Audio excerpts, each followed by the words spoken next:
Long before we had the technology to build them, human beings were dreaming of artificial people, machines in our own image that could move, work, and maybe even think. The dream is genuinely ancient, showing up in the myths of nearly every culture, in stories of statues brought to life and metal servants forged by gods, which tells you something deep about us, that we have always wanted to create life, or at least its imitation, with our own hands, and for thousands of years it stayed a dream, a fantasy of priests and poets and clever tinkerers.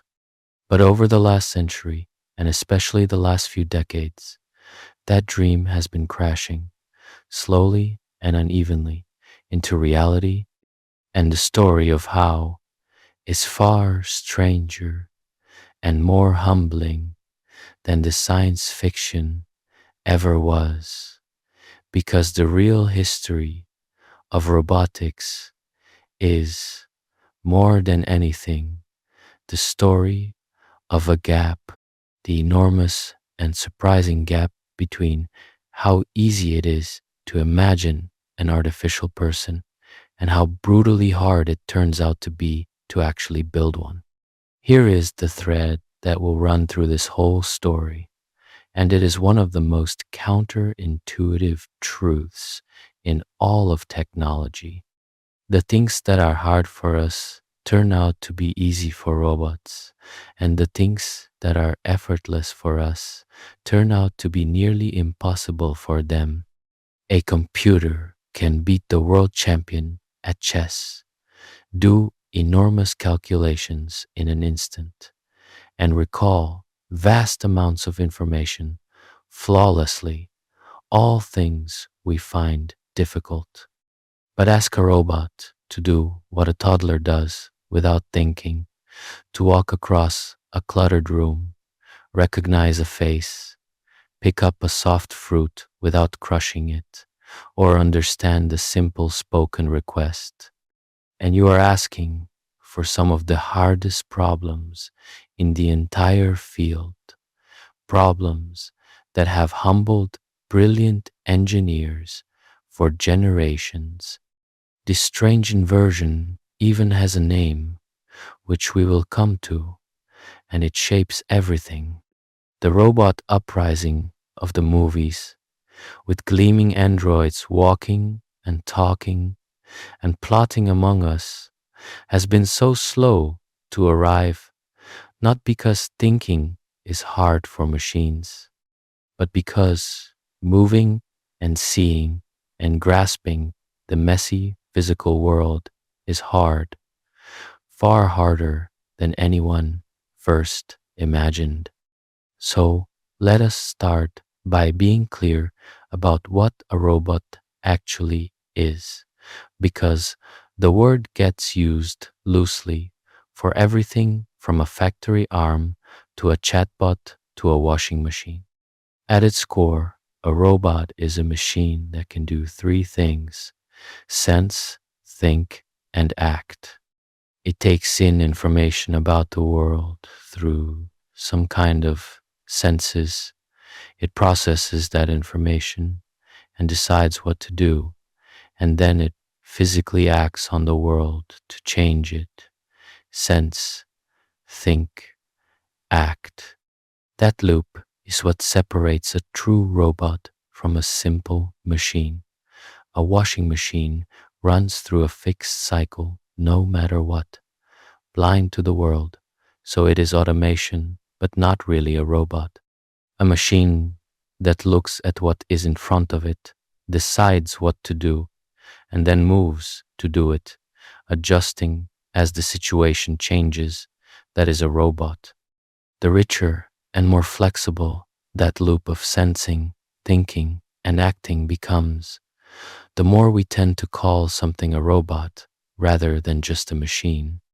And pushing that loop closer to what living things do has been the central quest of the whole field. It helps to notice that those three abilities map onto three different sciences that all have to come together for a robot to work, which is part of why robotics is so hard. Sensing is about giving a machine eyes and ears and touch, cameras and microphones, and pressure sensors.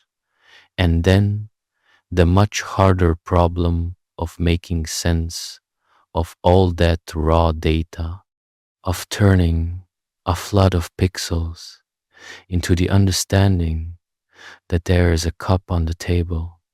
Thinking is the domain of computing and artificial intelligence, taking in what the senses report and deciding what to do about it. And acting is about the physical machinery, the motors and joints and grippers, the engineering of actually moving in the real world with precision and care. A robot is where all three meet, where perception, intelligence, and physical action have to work together seamlessly, and a weakness in any one of them can make the whole machine useless. This is why robotics has always lagged behind pure computing. A chess program only has to think. A robot has to think and see and move all at once in a world that does not hold still and does not cooperate. With that understanding, we can trace the real arc of the story, and it has a shape worth keeping in mind. It begins with the ancient dream and the astonishing mechanical automata that clever inventors built for thousands of years, machines that could mimic life through pure clockwork, with no sensing or thinking at all. Then comes the 20th century, when the word robot is born in fiction, full of hope and fear, and when the first real working robots arrive, not as walking androids, but as tireless arms bolted to factory floors. Then the slow, grinding effort to give machines genuine senses and genuine intelligence, the decades of struggle against that strange inversion where the simple things are hardest.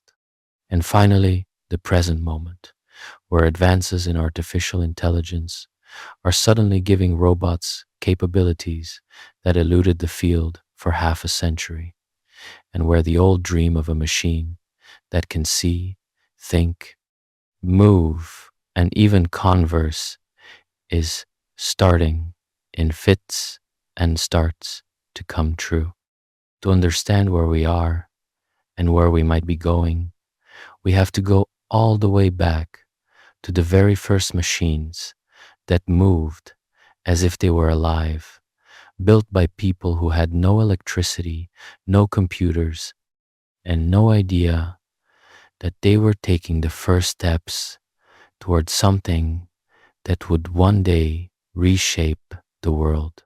The first machines that moved as if alive were called automata, self-operating devices driven by clockwork, water, or air. And the best of them were so lifelike that they could astonish and even frighten the people who saw them centuries before anyone understood electricity. The ancient Greeks were already building them more than 2,000 years ago. An inventor named Hero of Alexandria, who lived around the first century, designed an array of ingenious devices powered by water, air pressure, and falling weights, including temple doors that seemed to open by themselves, statues that poured wine, and even a programmable cart that could follow a set path, its course determined by the way strings were wrapped around its axles, a kind of mechanical program.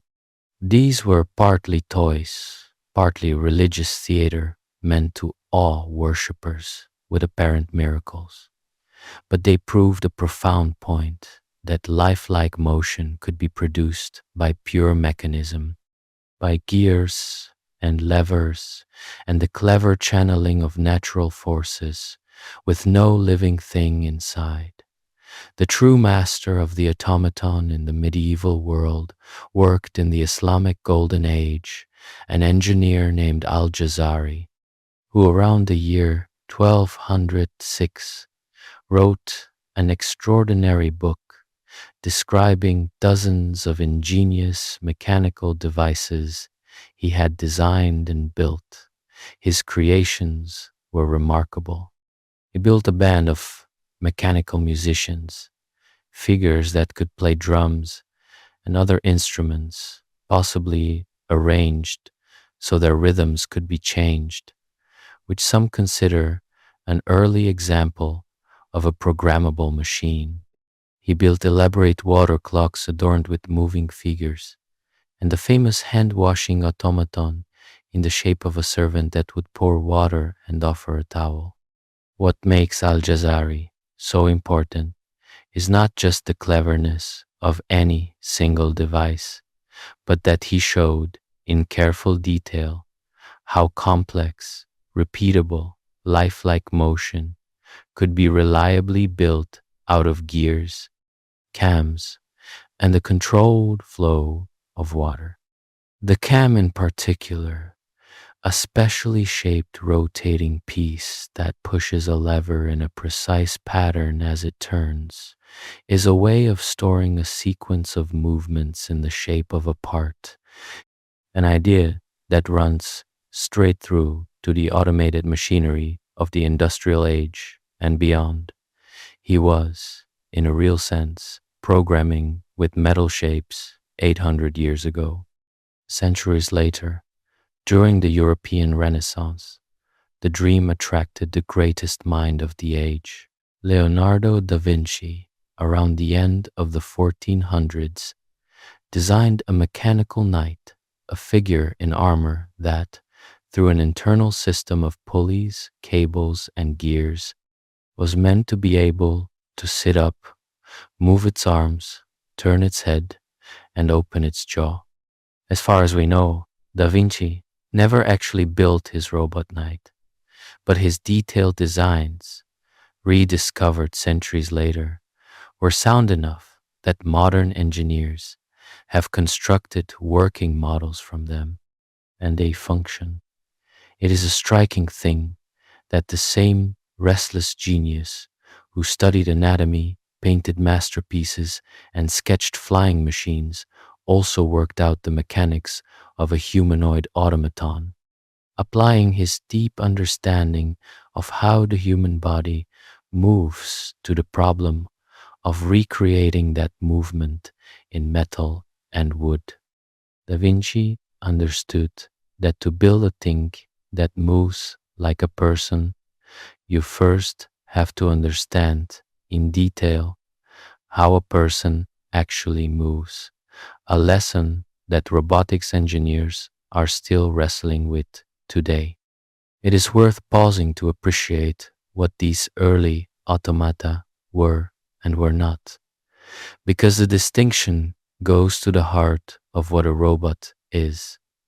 For all their lifelike charm, these machines had no senses and no thought.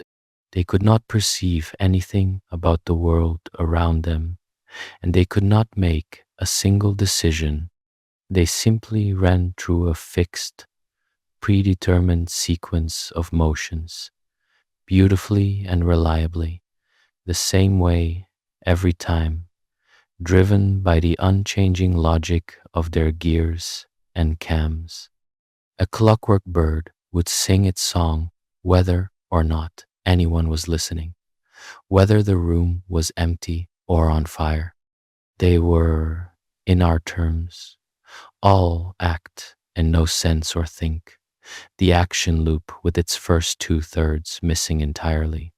This is exactly why, impressive as they were automata and not robots in the full modern sense. They mimicked the appearance of life without any of its responsiveness, like a music box that plays its tune in perfect indifference to everything around it. And yet these machines mattered enormously for two reasons. First, they advanced the actual mechanical art, the gears, the cams, the precise transmission of motion, the very same engineering that would later go into clocks, then into industrial machinery, and eventually into the moving joints of real robots. The mechanical foundations of robotics were laid by automaton builders over many centuries. Second, and just as important, they kept the dream alive and made it concrete.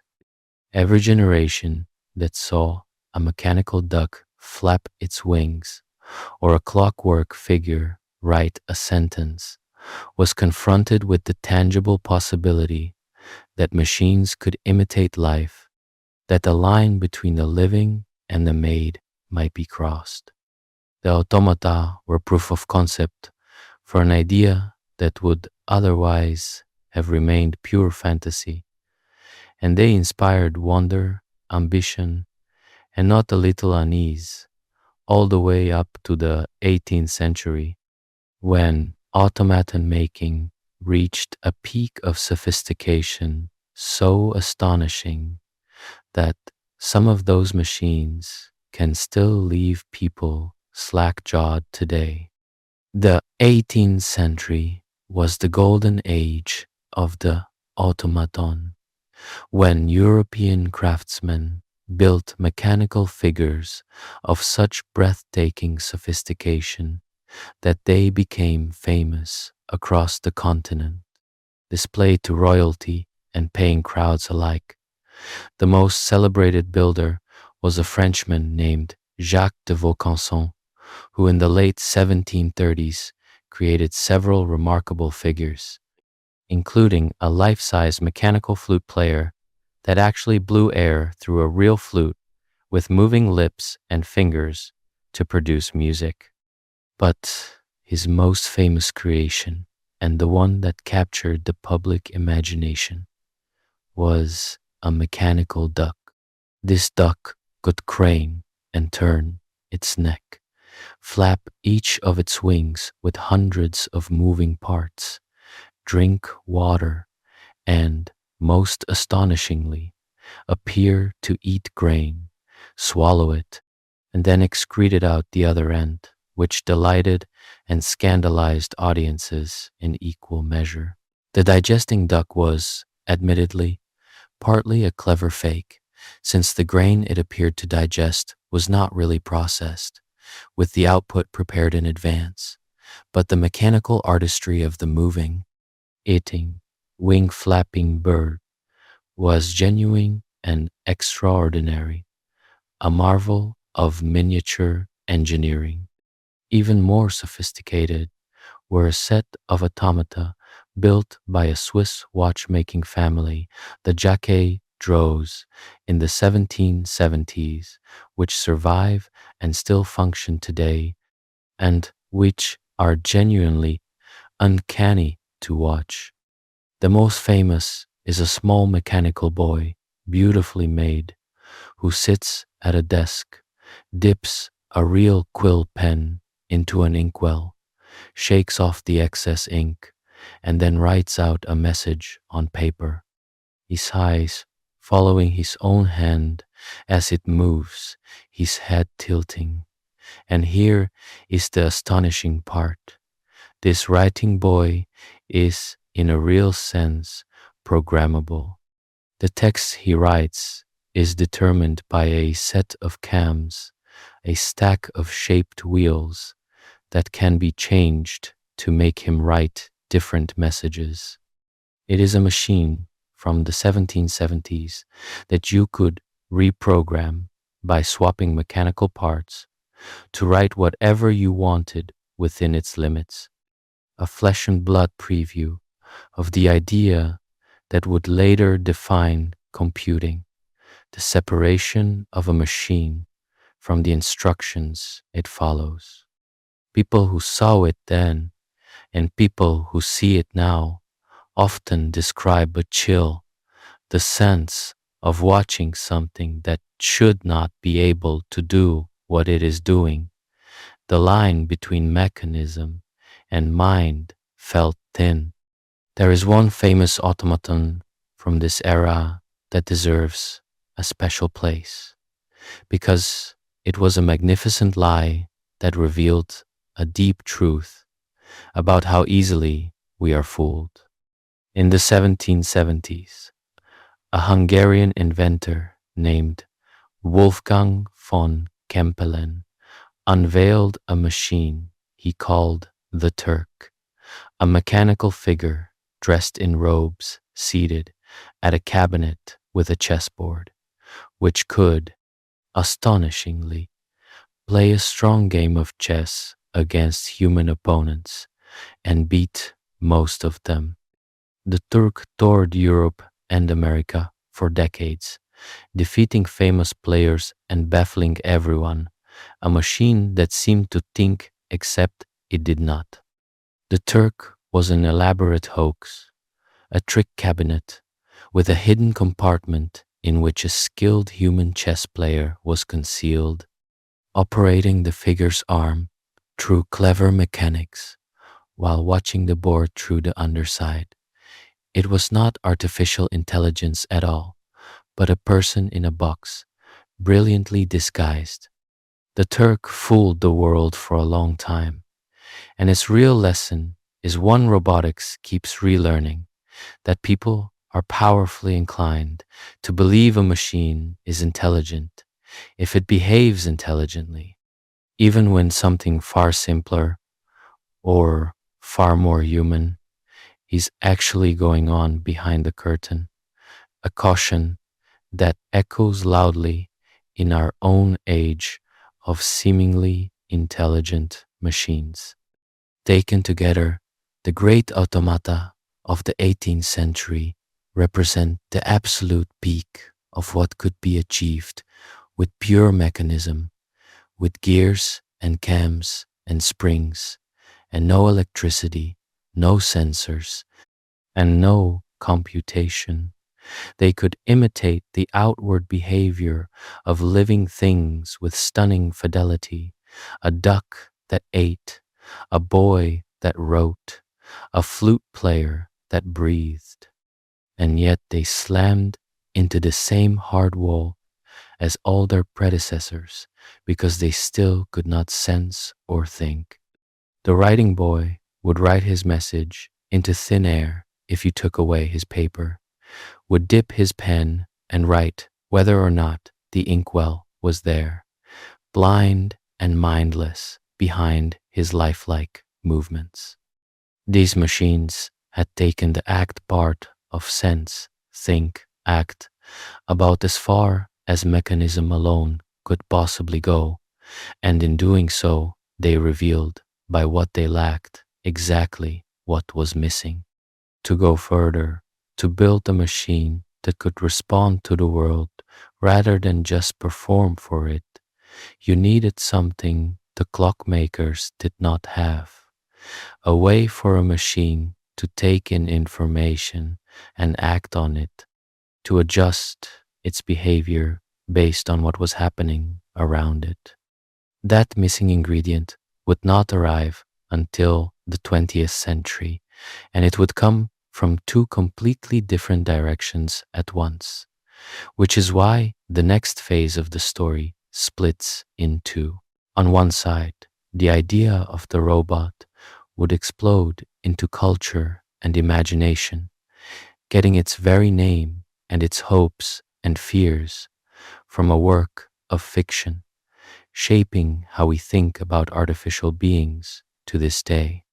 On the other side, the cold, practical science of feedback and control would finally give engineers a way to make machines that sense and adjust, that respond to the world rather than blindly repeating a fixed routine. The dream and the science, the story and the engineering would advance side by side, sometimes inspiring each other and sometimes pulling in different directions. And the modern robot would emerge from the strange marriage of the two.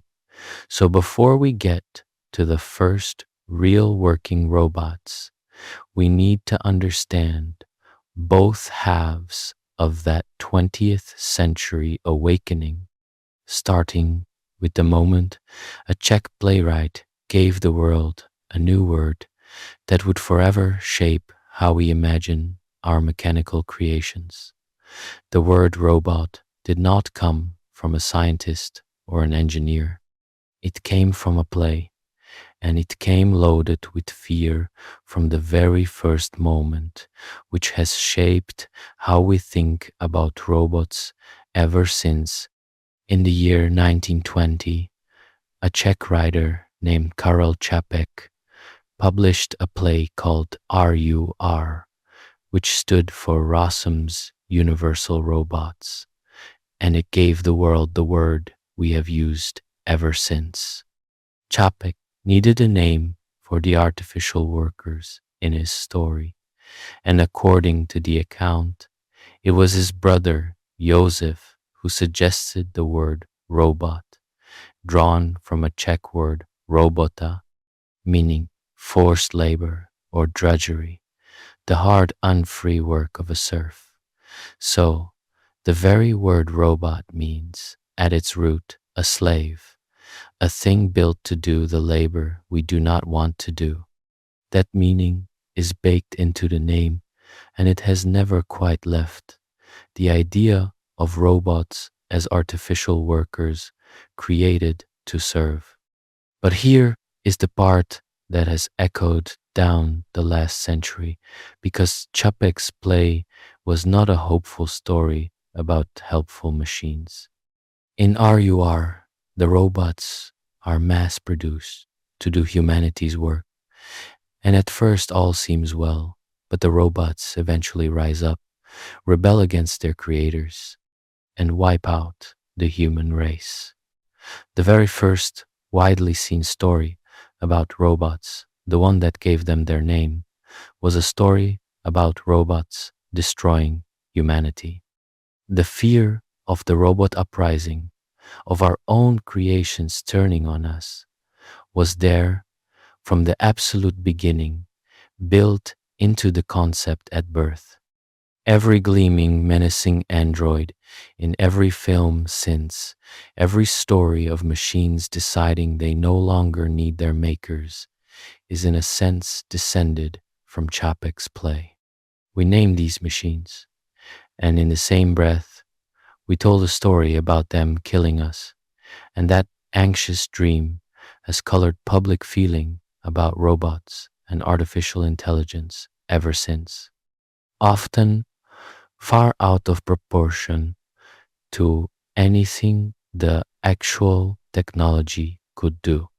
It was partly in reaction to this gloomy narrative that one of the most influential ideas in the history of robotics was born. Again, not from an engineer, but from a writer, the science fiction author Isaac Asimov.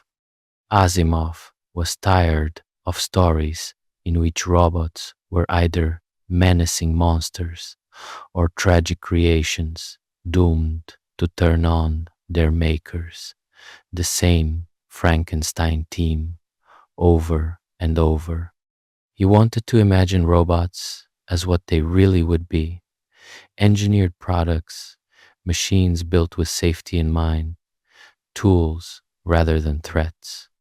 So, in his stories, beginning in the early 1940s, he imagined that robots would be built with deep safety rules hardwired into their very core, and he formulated these as the 3 laws of robotics, which became some of the most famous lines in all of science fiction.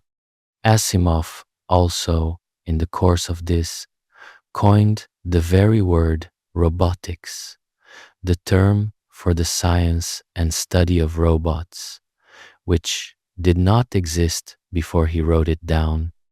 casually inventing the name of an entire future field.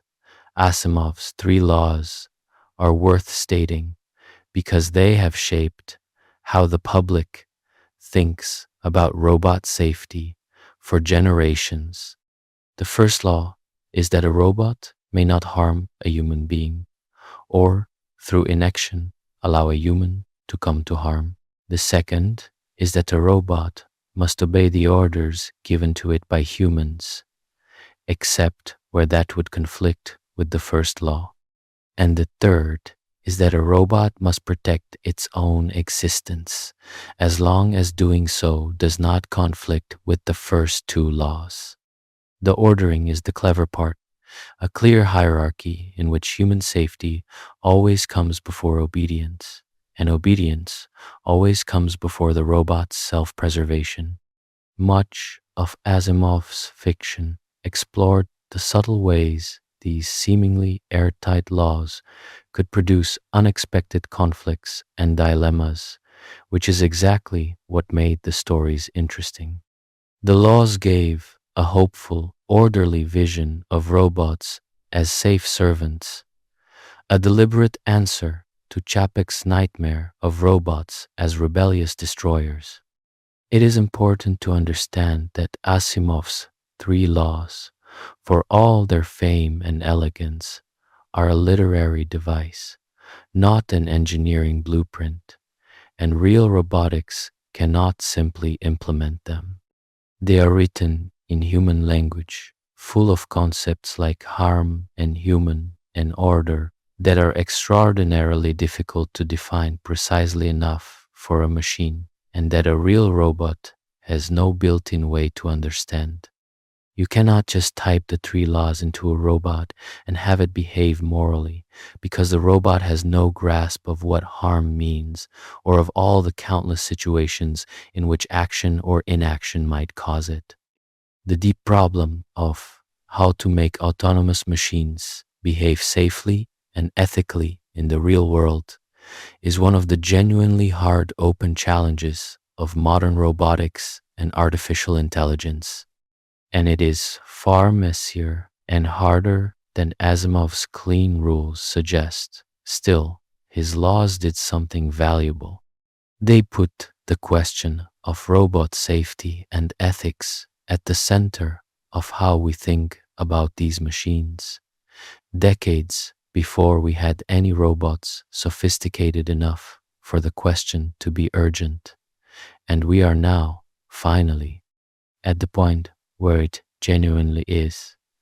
But while the writers were defining how we would imagine and fear and hope for robots, a quiet revolution in actual science was giving engineers, for the first time, the tool they needed to build machines that could truly respond to the world. The missing ingredient that the old automaton builders never had, the thing that finally let machines respond to the world instead of blindly repeating a routine, is an idea so simple that you use it dozens of times a day without noticing, and so powerful that it underlies every robot, every thermostat, and even your own body. It is called feedback, and the science built around it, which came together in the middle of the 20th century, was given the name cybernetics by a brilliant American mathematician named Norbert Wiener, who laid out the idea in an influential book in the year 1948.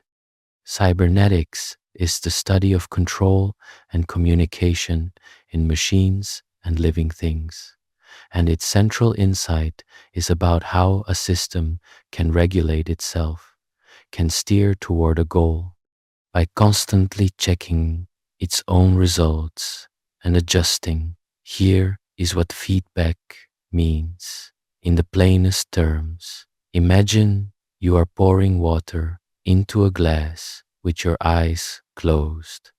You cannot do it well because you have no information about how full the glass is getting, so you either stop too soon or overflow it. Now open your eyes.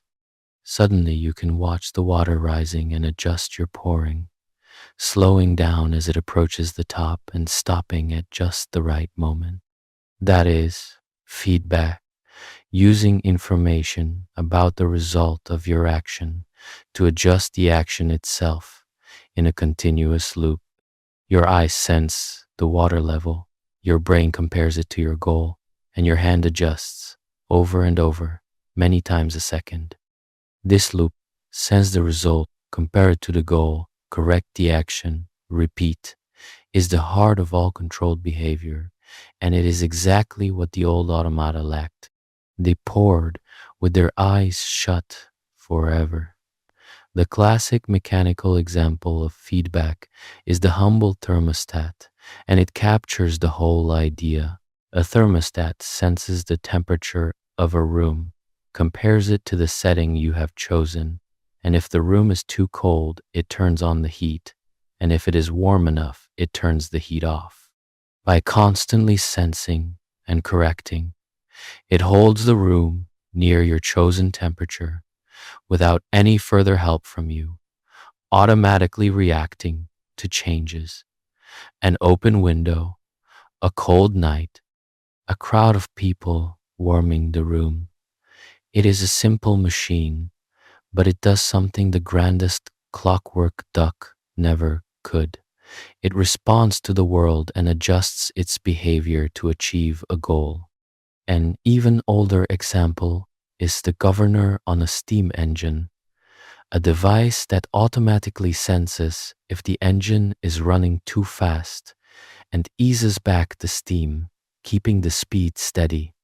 These self-regulating devices were the first machines that could, in a meaningful sense, take care of themselves, and they pointed the way to everything that followed. This idea of the feedback loop turns out to be the absolute foundation of robotics, because it is what allows a machine to act accurately in an unpredictable world. Think about a robot arm trying to move its gripper to a precise point in space to pick something up. Without feedback, it would have to move blindly and hope, and the slightest error, a worn gear, a slipped part, an unexpected obstacle, would throw it off with no way to correct. With feedback, the robot constantly senses where its gripper actually is, compares that to where it wants it to be, and adjusts its motors moment by moment to close the gap, smoothly homing in on the target and stopping exactly there, correcting for errors as it goes.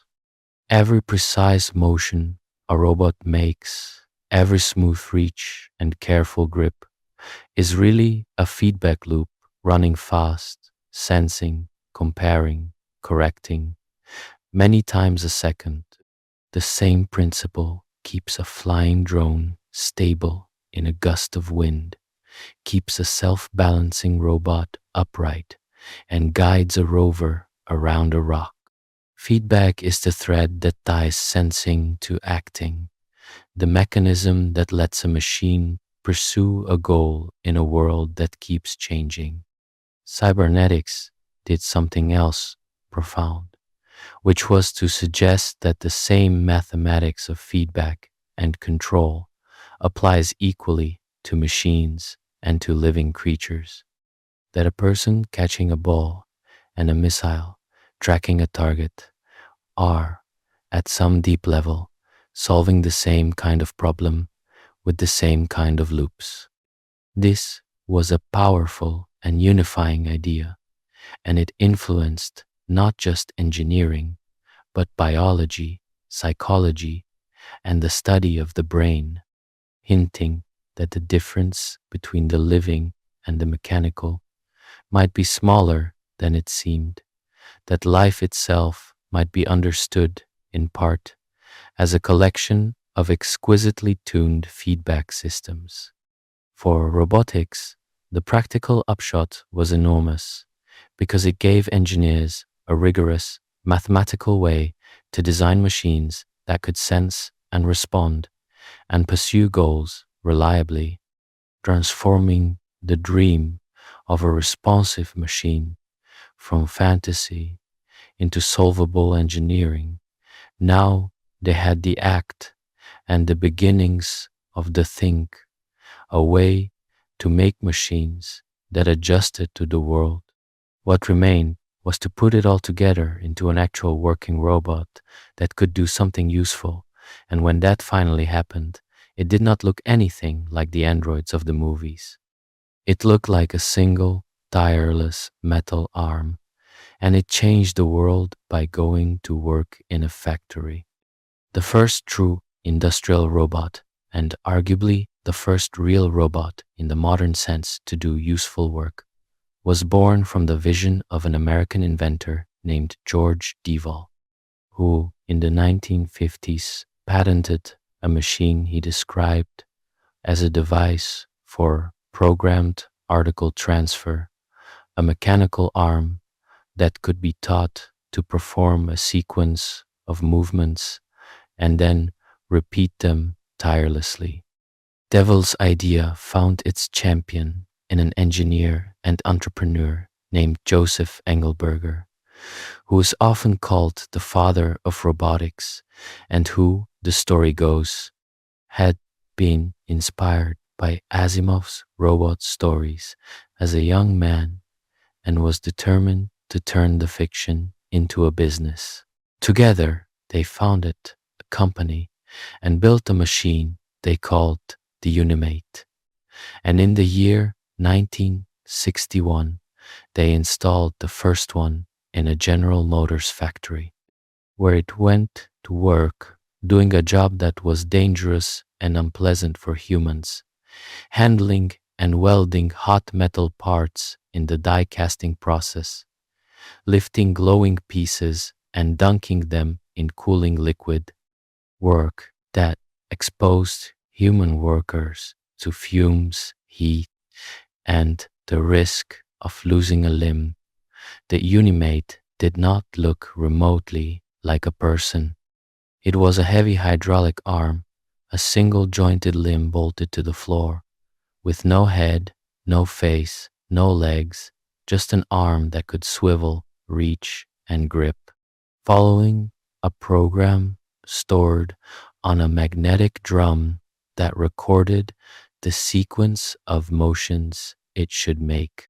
You taught it by physically guiding it through the task once, and it remembered and repeated the movements precisely, over and over, all day and all night, never tiring, never getting bored, never asking for a break. This was the crucial breakthrough, a machine that combined the act of the old automata with the feedback control of cybernetics and the programmability of the new computing age, all aimed at a real practical job. It was reprogrammable, so the same arm could be taught a different task, and it was reliable enough to work on a real production line. The age of the working robot had begun, not with a bang and a walking android, but with a quiet, patient arm welding car bodies. The impact of the industrial robot on the world has been enormous, and it transformed manufacturing more completely than almost any other single technology. Robot arms turned out to be spectacularly good at exactly the kind of work that is miserable for humans. The 3Ds, as they are sometimes called, the dull, the dirty, and the dangerous. They could weld, paint, lift heavy parts, and assemble components with a speed, precision, and tirelessness no human could match. And they did it in environments full of toxic fumes, searing heat, or crushing forces.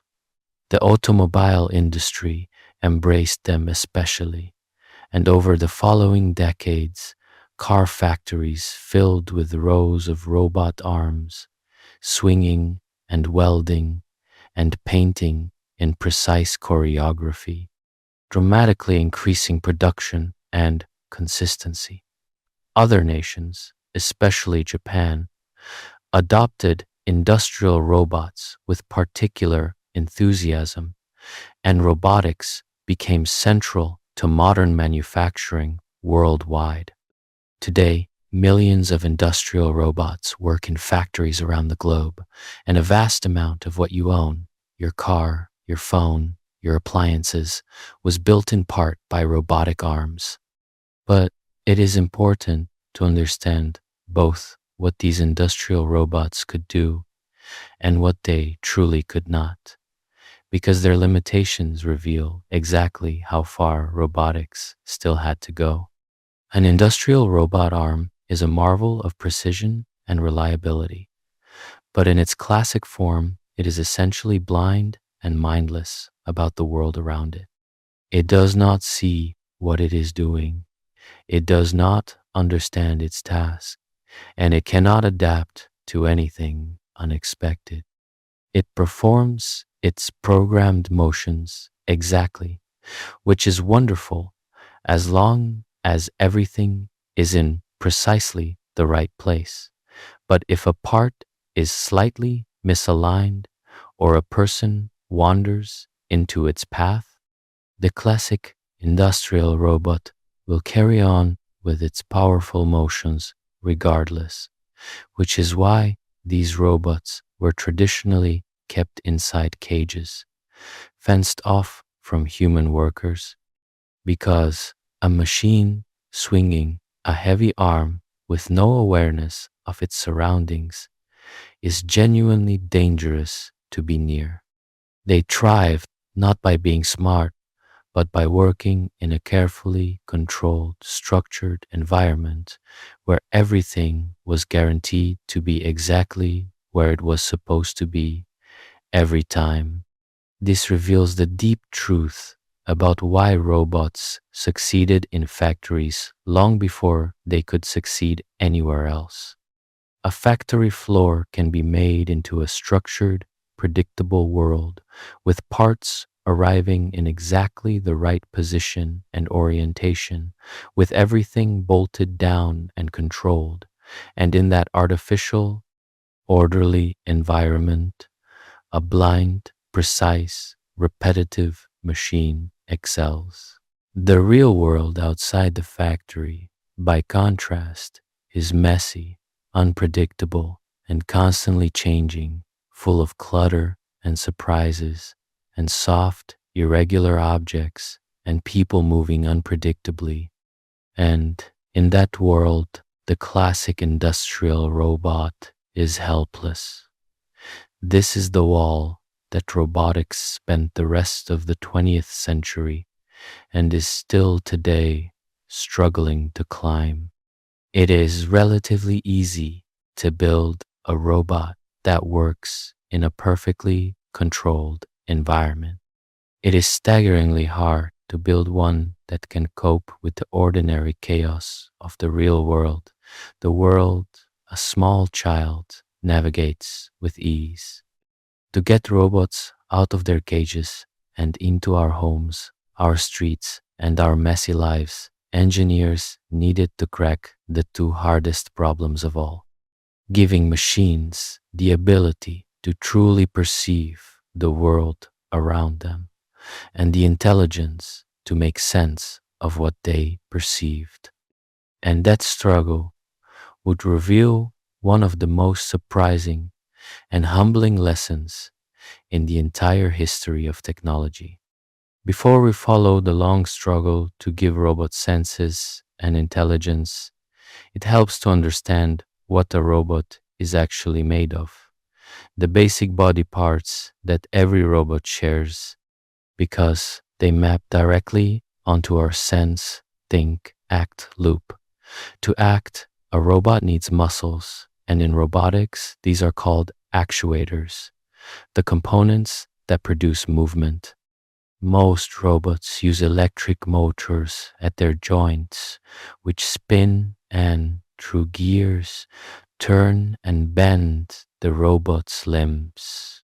Some robots, especially powerful industrial ones, use hydraulics, pushing fluid under pressure to move parts with enormous force, which is how a machine can lift tons or a legged robot can leap.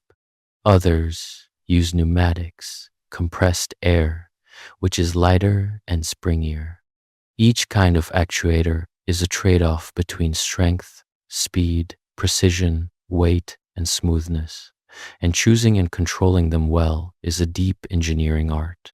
The actuators are where the robot meets the physical world, where electricity or fluid pressure becomes actual motion, and getting them to move precisely and gently with the delicacy to handle an egg or the power to lift a car is far harder than it sounds. To sense, a robot needs the equivalent of eyes, ears, and skin, and this is where robotics gets a rich and growing toolkit.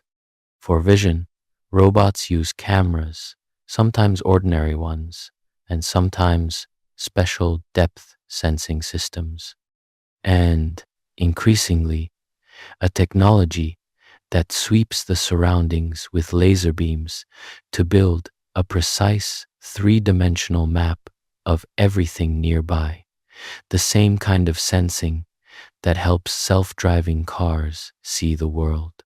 For balance, robots use the same kind of motion sensing chips that let your phone know which way is up, detecting tilt and acceleration.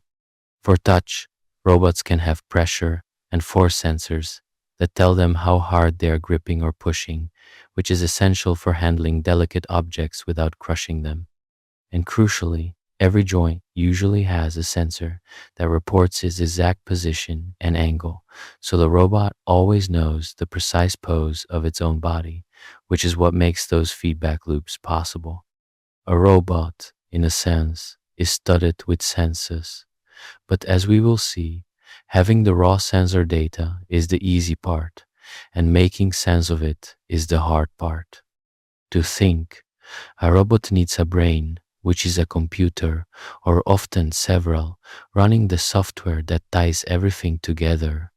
The controller takes in the flood of information from all the sensors, runs the feedback loops that keep the actuators moving accurately, and makes the higher level decisions about what to do.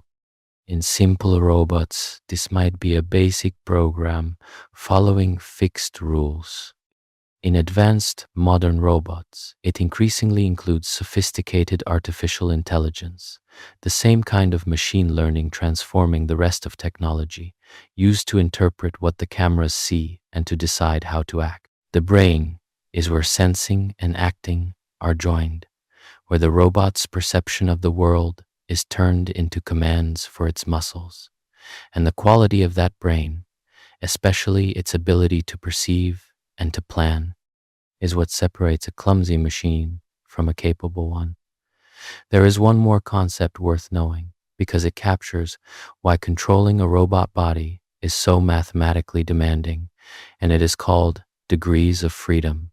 Each independent way a robot can move, each joint that can bend or rotate on its own, is one degree of freedom.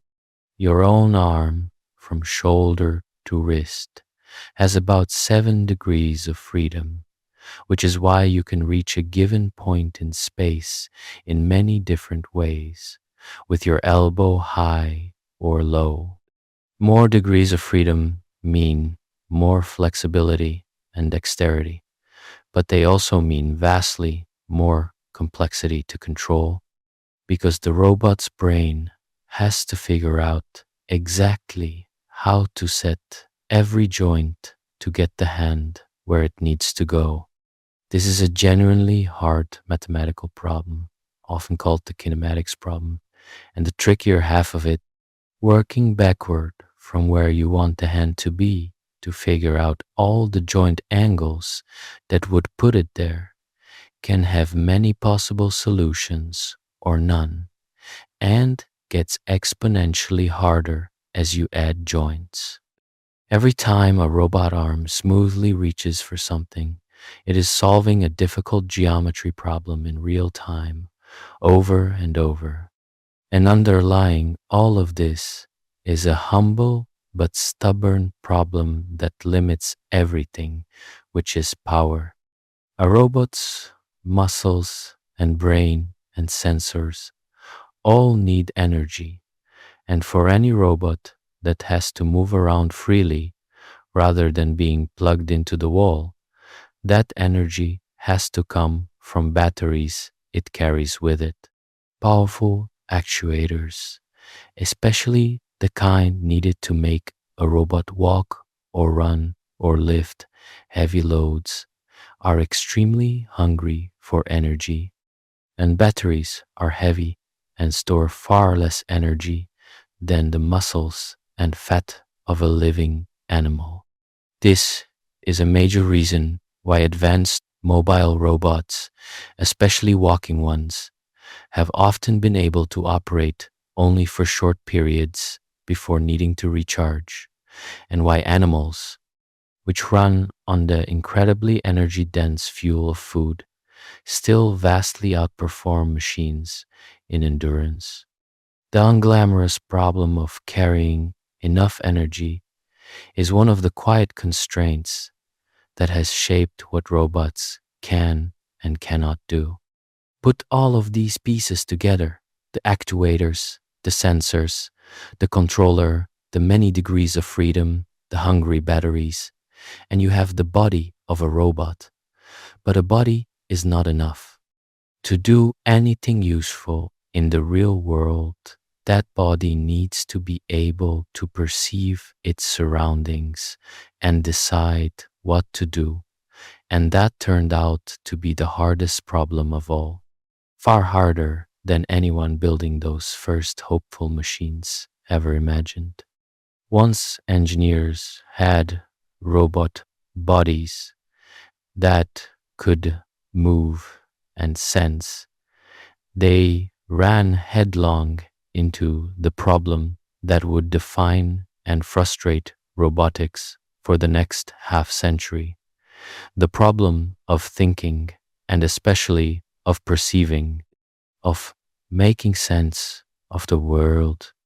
The pioneering attempt was a machine built at a research institute in the late 1960s, a wheeled robot affectionately named Shaky, because it tended to shake and wobble as it moved. Shaky was a landmark, the first mobile robot that could perceive its surroundings, reason about them, and plan a sequence of actions to achieve a goal rather than just following a fixed script. You could ask Shaky to push a block off a platform, and it would actually break the task into steps, figure out it needed to find a ramp, go to the ramp, push it to the platform, climb up, and push the block, planning the whole sequence itself. It combined cameras, sensors, and reasoning software in a way nobody had before, and it pioneered ideas still used in robotics and artificial intelligence today. But Shaky also revealed the brutal truth, because it was painfully, almost comically slow to make a single decision, to perceive its simple environment of large blocks and ramps, and plan its next move. Shaky could take many minutes, sometimes hours, grinding away with the limited computers of its day, and it could only function in a specially prepared room with carefully arranged, simple objects. The moment the environment got even slightly complicated, it was lost. Shaky showed both that a thinking, perceiving, planning robot was possible in principle, and that doing it in the messy real world at any useful speed was monstrously hard. The thing that made it so hard was not the planning, the logical reasoning about steps, which computers handled reasonably well. It was the perception, the seemingly basic task of looking at the world through a camera and understanding what was actually there. This points to the single most important and most surprising lesson in the entire history of robotics and artificial intelligence, an idea named after the roboticist Hans Moravec, who articulated it in the 1980s, and it is called Moravec's paradox. The paradox is this: the things we think of as requiring high intelligence, like playing chess, doing advanced mathematics, or logical reasoning, turn out to be relatively easy for computers. But the things we consider effortless and unintelligent, the things a 1-year-old child does without any thought at all, like recognizing a face, walking across a room, understanding speech, or picking up a toy, turn out to be extraordinarily hard for machines, requiring immense computing power, and still not done as well as a toddler does it. This is exactly backward from what the early pioneers expected.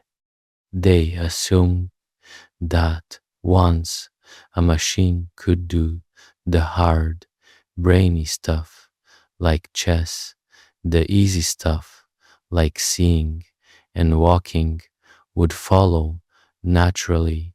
The opposite happened. We got machines that could beat grandmasters decades before we got machines that could reliably fold laundry. Why is this? The deep explanation is beautiful and comes from evolution. The skills we find effortless, seeing, moving, grasping, balancing, recognizing the world, are the ones that life has been perfecting for hundreds of millions of years, refined over countless generations into the very architecture of our brains and bodies.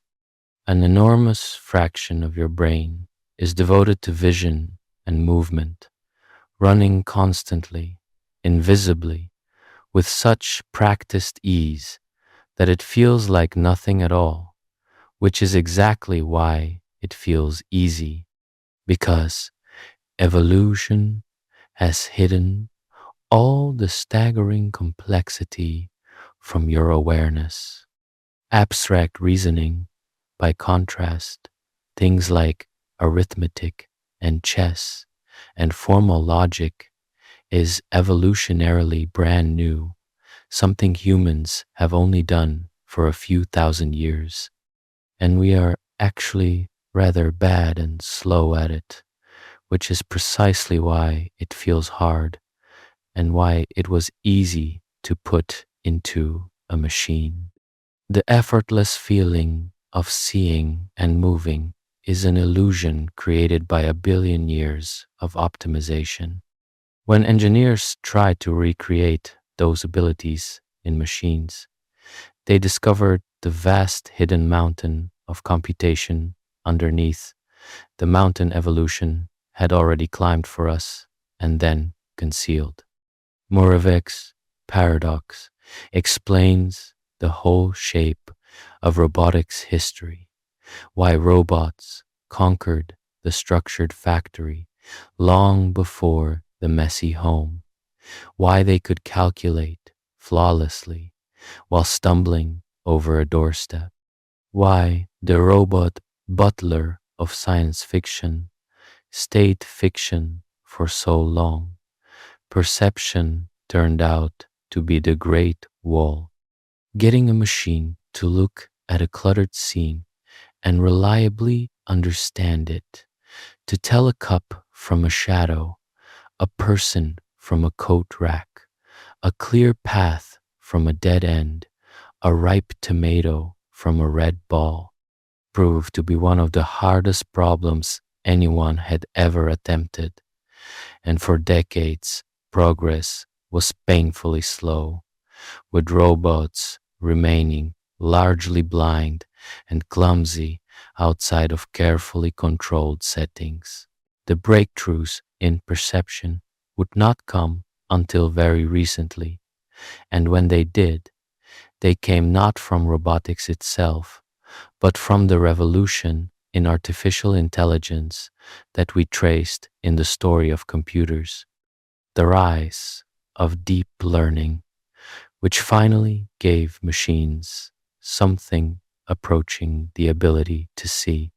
But before we get to that recent breakthrough, it is worth following another branch of the struggle, the long, often frustrating, and sometimes spectacular quest to solve the other half of Moravec's paradox, the problem of getting a robot not just to see, but to move through the world on its own two legs. Getting a robot to move through the world is its own enormous challenge, and the way robots get around reveals a deep trade-off. The simplest and most efficient solution is the wheel, and wheeled robots are everywhere, from factory floors to the rovers on Mars, because wheels are stable, energy efficient, and easy to control on flat, even ground. But wheels have a fatal weakness, which is that our world is full of stairs, curbs, rubble, rough terrain, and obstacles that wheels cannot handle, the very environments built for legs. So, if you want a robot that can go where people go, into homes and upstairs and across broken ground, you need legs. And legs open up a problem of almost unbelievable difficulty, the problem of balance. To understand why walking is so hard, consider what you are actually doing when you walk, which is something that should, by rights, be impossible. You are balancing your entire body weight on a small foot, then deliberately falling forward, catching yourself with the other leg before you hit the ground, and repeating this controlled fall over and over, all while your center of mass lurches around and the ground may be uneven. Walking is, quite literally, a continuous process of falling and catching yourself, a perpetual near disaster managed so smoothly by your nervous system that you never notice. Standing still on two legs is already hard, like balancing a tall pole on your palm, requiring constant tiny corrections. Walking, running, climbing stairs, recovering from a stumble, all of it demands sensing your balance in the ground hundreds of times a second and making rapid, precise adjustments to dozens of muscles. This is the kind of effortless feeling skill that Moravec's paradox warns us about, a thing a toddler masters that took evolution eons to perfect, and recreating it in a machine has been one of the great struggles of robotics. For a long time, walking robots could only manage a slow, careful, flat-footed shuffle, keeping themselves always in a stable, balanced pose, never daring to truly fall and catch themselves, which made them painfully slow and unable to handle anything but smooth, level ground. The Japanese company Honda made one of the most determined efforts, working in secret for many years on humanoid robots, and in the year 2000, they unveiled the result, a small, friendly humanoid robot named Asimo that astonished the world. Asimo could walk smoothly, climb stairs, kick a ball, run slowly, and even recognize faces and respond to people, the closest thing yet to the walking interacting robot of science fiction. It was a genuine triumph and a symbol of robotic progress for years.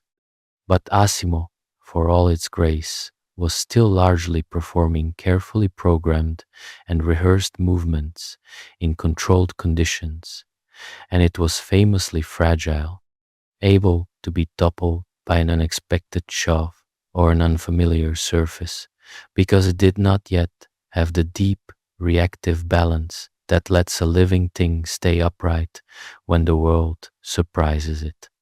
The leap to that deeper, reactive kind of balance came from a company called Boston Dynamics, whose robots have produced some of the most jaw-dropping footage in the history of the field. They took a different approach, building robots that embrace the falling and catching nature of real movement, using powerful actuators and sophisticated control to stay balanced dynamically, reacting moment to moment the way an animal does. They built four-legged robots that could trot across rough terrain, scramble up hills, and stay upright even when kicked or shoved, recovering with an almost eerie, animal-like stagger.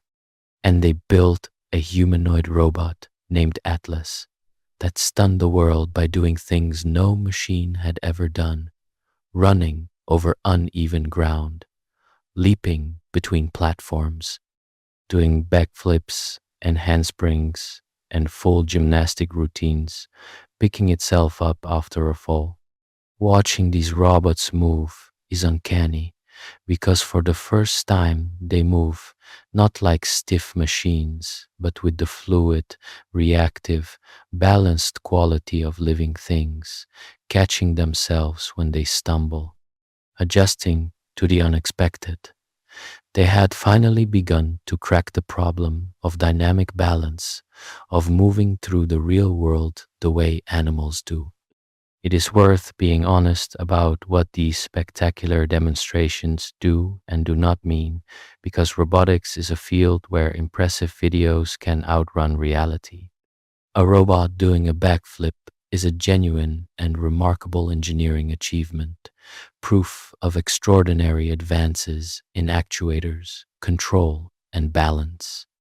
But a robot that can do a backflip is not necessarily a robot that can be trusted to wander through your cluttered home, understand what it sees, and make itself useful, because those require the perception and judgment that are separate and still harder problems.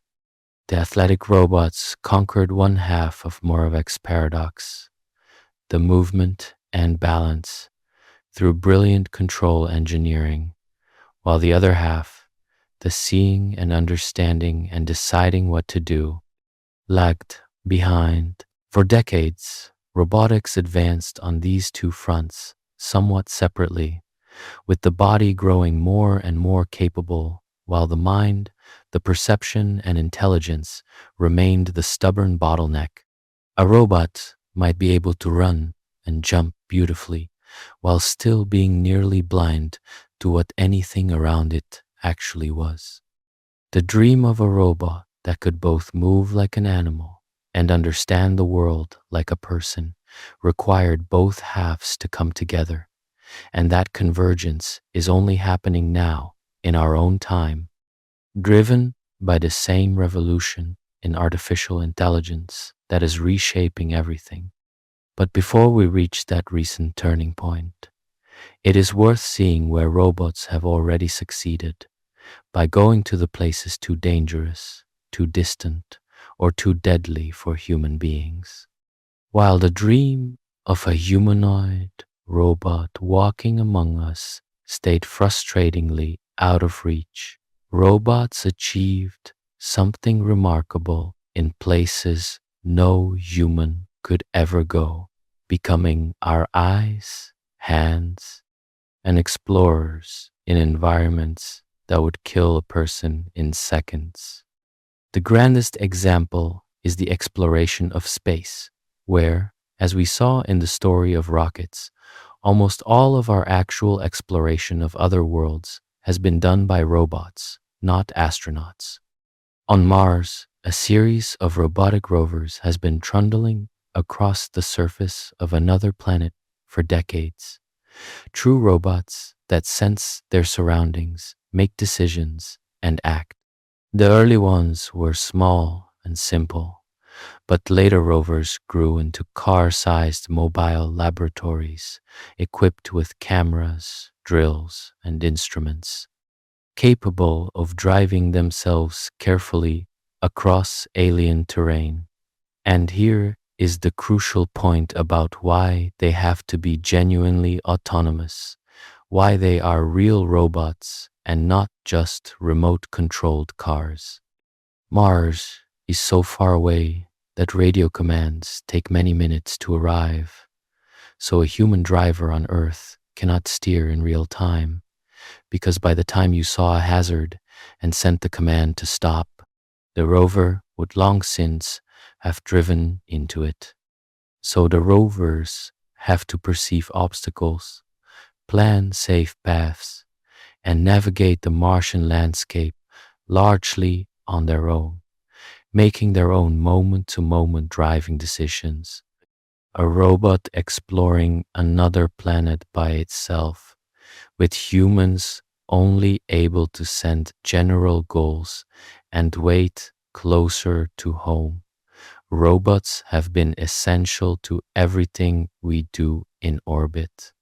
The space station and the old space shuttle relied on large robotic arms to move cargo, capture incoming spacecraft, and help astronauts work outside. A robotic limb operating in the vacuum of space where every task is harder. Robotic spacecraft have flown past, orbited, and landed on worlds throughout the solar system, touching comets and asteroids, plunging into hostile atmospheres, all completely beyond the reach of human beings. In space, the robot is not a luxury or a curiosity. It is the only practical explorer able to endure the radiation, the vacuum, the extreme temperatures, and the years-long journeys that would be lethal or impossible for people. Our presence across the solar system is almost entirely a robotic presence.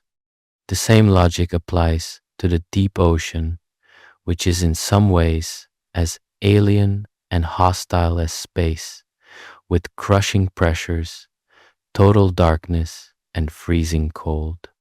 Much of what we know about the deep sea has come from robotic submarines, both remotely operated vehicles, tethered to ships and controlled by pilots above, and fully autonomous ones that explore on their own. These machines have discovered bizarre new forms of life around deep sea vents, explored famous shipwrecks resting miles down, mapped the unseen landscape of the ocean floor, and worked on underwater pipelines and cables, all in a realm where a human diver would be crushed instantly. The deep ocean, like space, is a place we can only truly reach through our robotic proxies, machines that go where we cannot and bring back what they find. Perhaps the most directly life-saving use of robots is in disaster zones and other deadly environments here on Earth, where robots are sent in precisely so that humans do not have to risk their lives. After nuclear accidents, where radiation levels are lethal to people, robots have been sent into the ruined reactors to inspect the damage, take measurements, and begin the dangerous work of cleanup, going into places so radioactive that they would kill a human in minutes, and sometimes so harsh that they disable even the robots. Robots defuse bombs allowing a technician to deal with an explosive device from a safe distance through a machine's careful arms. Robots search through the rubble of collapsed buildings after earthquakes, snaking into spaces too small or too unstable for rescuers, searching for survivors. They venture into burning buildings, into mines, into chemical spills, into any situation too dangerous for a human body. In all of these roles, the robot is doing exactly what its name first meant, taking on the dangerous, dirty work so that people do not have to. And in these cases, the stakes are measured in human lives saved. What ties all of these successes together is worth noticing because it explains where robots have thrived and where they have struggled. Robots have succeeded brilliantly in environments that are dangerous or unreachable for humans, but that can tolerate a machine that is slow, carefully controlled, or guided remotely. A Mars rover can take a whole day to creep a short distance and carefully study its path, and that is fine because there is no rush and no alternative. A bomb disposal robot can be painstakingly operated by a human nearby, taking all the time it needs. These applications do not require the robot to be fast, graceful, or brilliantly perceptive in the way a household helper would, and they do not require it to keep up with the frantic pace and chaos of human daily life. The robot succeeds because the situation rewards exactly what robots are good at: patience, precision, and the ability to endure conditions that would kill a person, while forgiving what they are bad at: speed, adaptability, and coping with the unexpected. Bringing robots out of these specialized niches and into the fast, messy, unforgiving flow of ordinary human life into our hospitals and homes and streets is a far harder challenge. And it is one that robotics is only now beginning to meet in the places where machines have started to work directly alongside us. Robots have also begun to work directly alongside us in daily life, though often in forms we do not immediately recognize as robots, and the ways they have succeeded reveal a clear pattern. Consider the operating room, where robotic surgery has become common. A surgical robot does not operate on its own, and that is the key. Instead, a surgeon sits at a console and controls the robot's small, precise arms, which hold tiny instruments inside the patient through small incisions. The robot translates the surgeon's hand movements into smaller, steadier, more precise motions, filtering out the natural tremor of human hands and allowing delicate operations through openings far too small for a surgeon's own hands. It is a powerful example of a robot as a tool that amplifies human skill rather than replacing it, with the human providing all the judgment and the machine providing precision and steadiness beyond what flesh can manage. The robot succeeds here precisely because it does not have to think for itself, leaving the hard problems of perception and decision to the human surgeon. The same partnership between human and machine appears in the remarkable field of robotic prosthetics and exoskeletons, where robotics is restoring abilities lost to injury or illness. Advanced prosthetic limbs now contain motors, sensors, and computers, allowing an artificial hand or leg to move and respond in ways that approach the natural limb, and some can even be controlled by the nerve signals or muscle movements of the wearer, so a person can move a robotic hand by intention, the machine reading the body's own commands. Powered exoskeletons, wearable robotic frames, can help people who cannot walk to stand and move again, supporting and moving their limbs, and can give workers the strength to lift heavy loads without injury. In these applications, the robot becomes part of a person, an extension of the human body, blurring the line between human and machine in the most intimate and hopeful way. Technology, not replacing people, but giving them back what they had lost or extending what they can do. Other robots have spread through daily life in the form of drones and self-driving vehicles. The flying drone is a true robot of the air, and drones now do everything from filming spectacular footage to inspecting bridges and power lines, surveying crops, delivering packages, and, less happily, fighting wars, where armed drones have changed the nature of modern conflict in troubling ways. Self-driving cars represent one of the hardest robotics challenges ever seriously attempted, because driving requires exactly the things robots find hardest: perceiving a chaotic, unpredictable world full of other vehicles, pedestrians, cyclists, weather, and constant surprises, and making split-second decisions where mistakes can be fatal.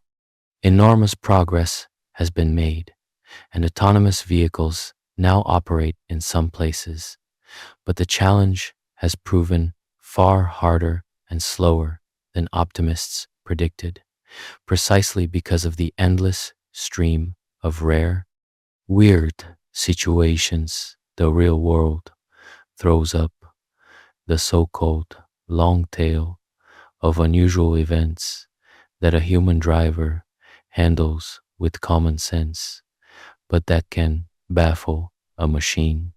It is, once again, Moravec's paradox in action, the deceptively hard problem of dealing with the messy real world.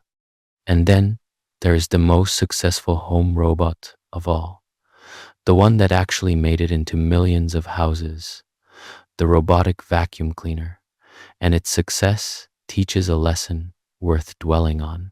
The robot vacuum succeeded not by being intelligent or capable in any grand sense, but by being simple, cheap, and good enough at one narrow, forgiving task. Early ones barely understood their surroundings at all, simply bumping around the room semi-randomly until they had covered most of the floor.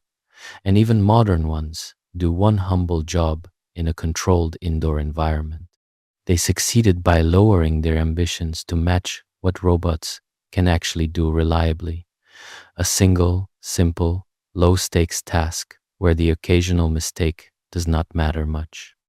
This is the quiet pattern behind nearly every robot that has actually made it into everyday life.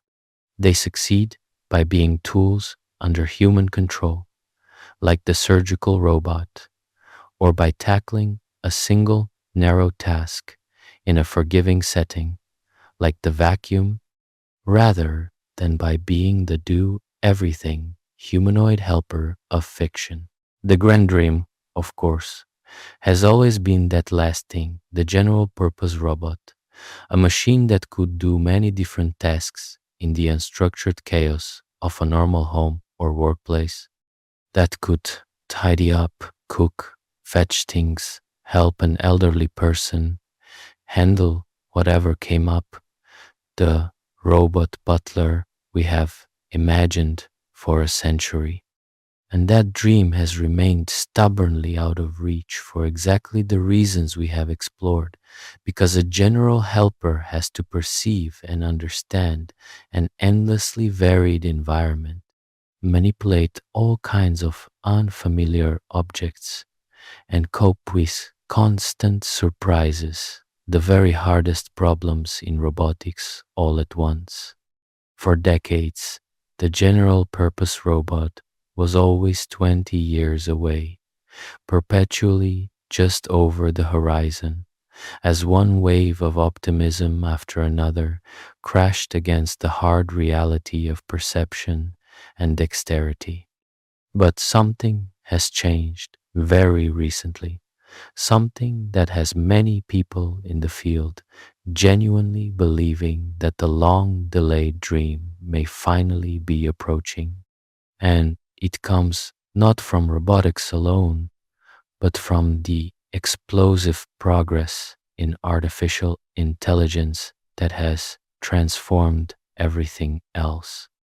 Before we get there, though, it is worth looking at the many other corners of life that robots have already entered and the stranger forms they are starting to take.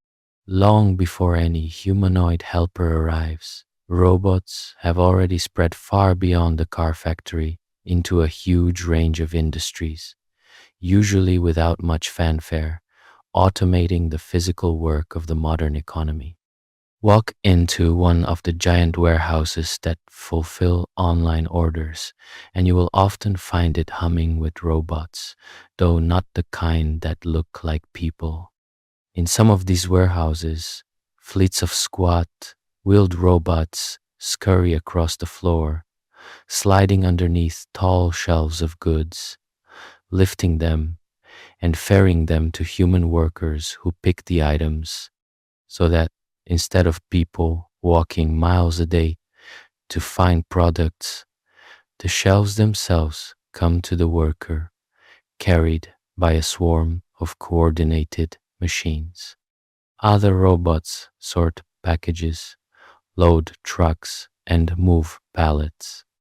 This kind of logistics automation has transformed how goods are stored and shipped, and it is a major reason that ordering almost anything and having it arrive quickly has become normal. The robots that actually make modern commerce run are mostly invisible to the customer, doing their work in vast buildings far from view. Agriculture, one of the oldest human activities, is being transformed by robots as well. Modern tractors and harvesters can drive themselves across fields with great precision, guided by satellite navigation, planting and tending crops in perfectly straight rows with little human steering. Robots are being developed to do the delicate work that has always resisted mechanization, like picking soft fruit and vegetables without bruising them, a task that combines the hard problems of perception, finding and judging the ripeness of each fruit hidden among leaves, and gentle manipulation, plucking it without crushing it.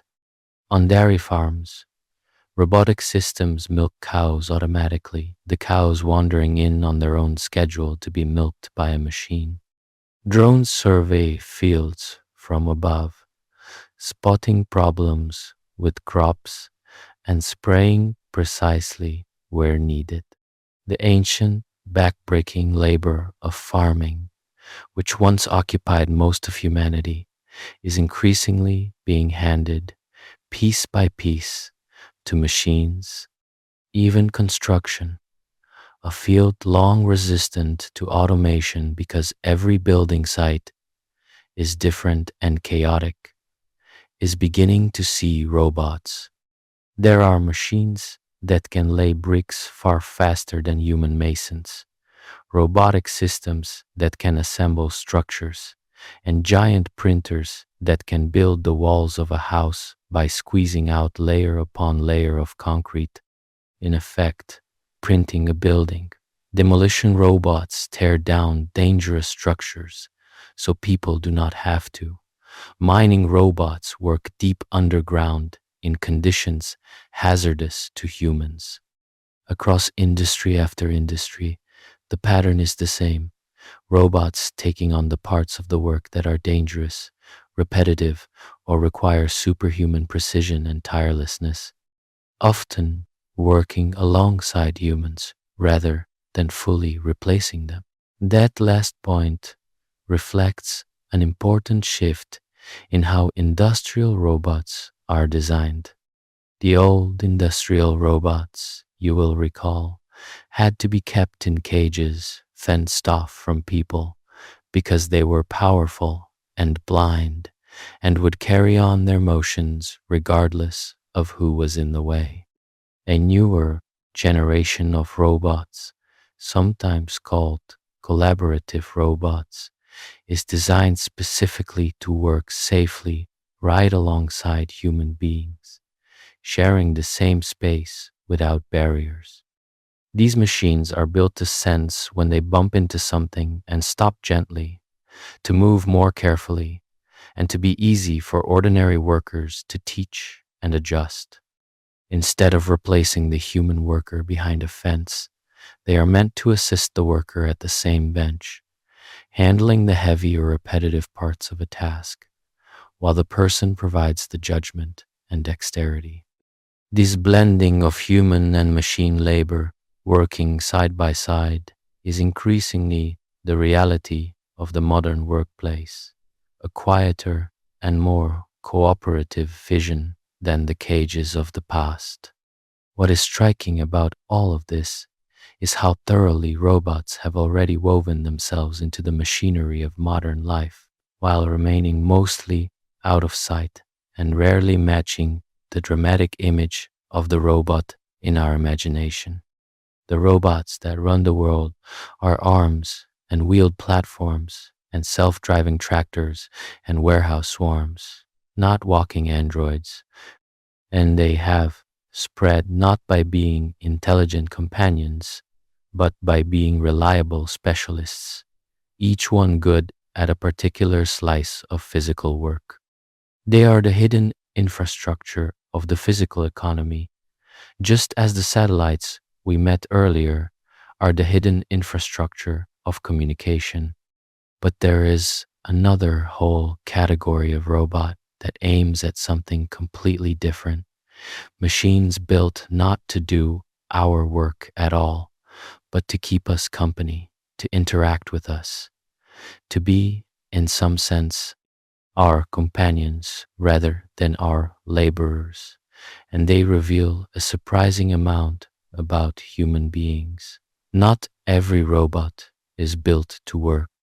Some are built simply to interact with us, to keep us company, to entertain us, or to care for us. And these social and companion robots reveal something fascinating about human nature, which is how readily we form emotional bonds with machines, even simple ones. There have been robotic pets, like a famous robotic dog that could respond to its owner, learn tricks, and express simulated moods, and many owners came to feel genuine affection for it, treating it like a real pet, even holding funerals for the units when they could no longer be repaired. There are seal-shaped therapy robots used in care homes designed to be cuddled that respond to touch and sound and have been shown to comfort and calm people with dementia, providing some of the soothing benefits of an animal companion without the practical difficulties of a live one. There are small social robots designed to sit in a home and chat, remind, and keep lonely or elderly people company. What is remarkable is how little it takes for us to treat a machine as if it were alive and deserving of our care. People readily give names to their robot vacuum cleaners and feel sympathy when they get stuck. Soldiers who work with bomb disposal robots have been known to grow genuinely attached to them, naming them, feeling real grief when one is destroyed in the line of duty, even though the robot is plainly a tool. This deep human tendency to anthropomorphize, to project feelings, intentions, and personality onto anything that behaves even a little bit like a living thing is something robot designers both rely on and have to handle with care. It means a companion robot does not need to be truly intelligent or conscious to provide real comfort, because our own minds do much of the work, filling in a personality that is not really there. But it also raises hard ethical questions, especially around using robots to care for the vulnerable, the lonely, the elderly, and children. Is it kind, or is it a hollow substitute to give a lonely person a machine to talk to instead of human contact? There are no easy answers, and these questions will only grow more pressing as companion robots become more capable and more common. Robots have also long been part of entertainment, often in ways we do not think of as robotics at all. The lifelike figures in theme park attractions, the animatronics that have delighted and sometimes frightened generations of visitors are robots in the fullest sense, machines that move, gesture, and perform, descendants of the old automata brought to a high art with modern motors and controls.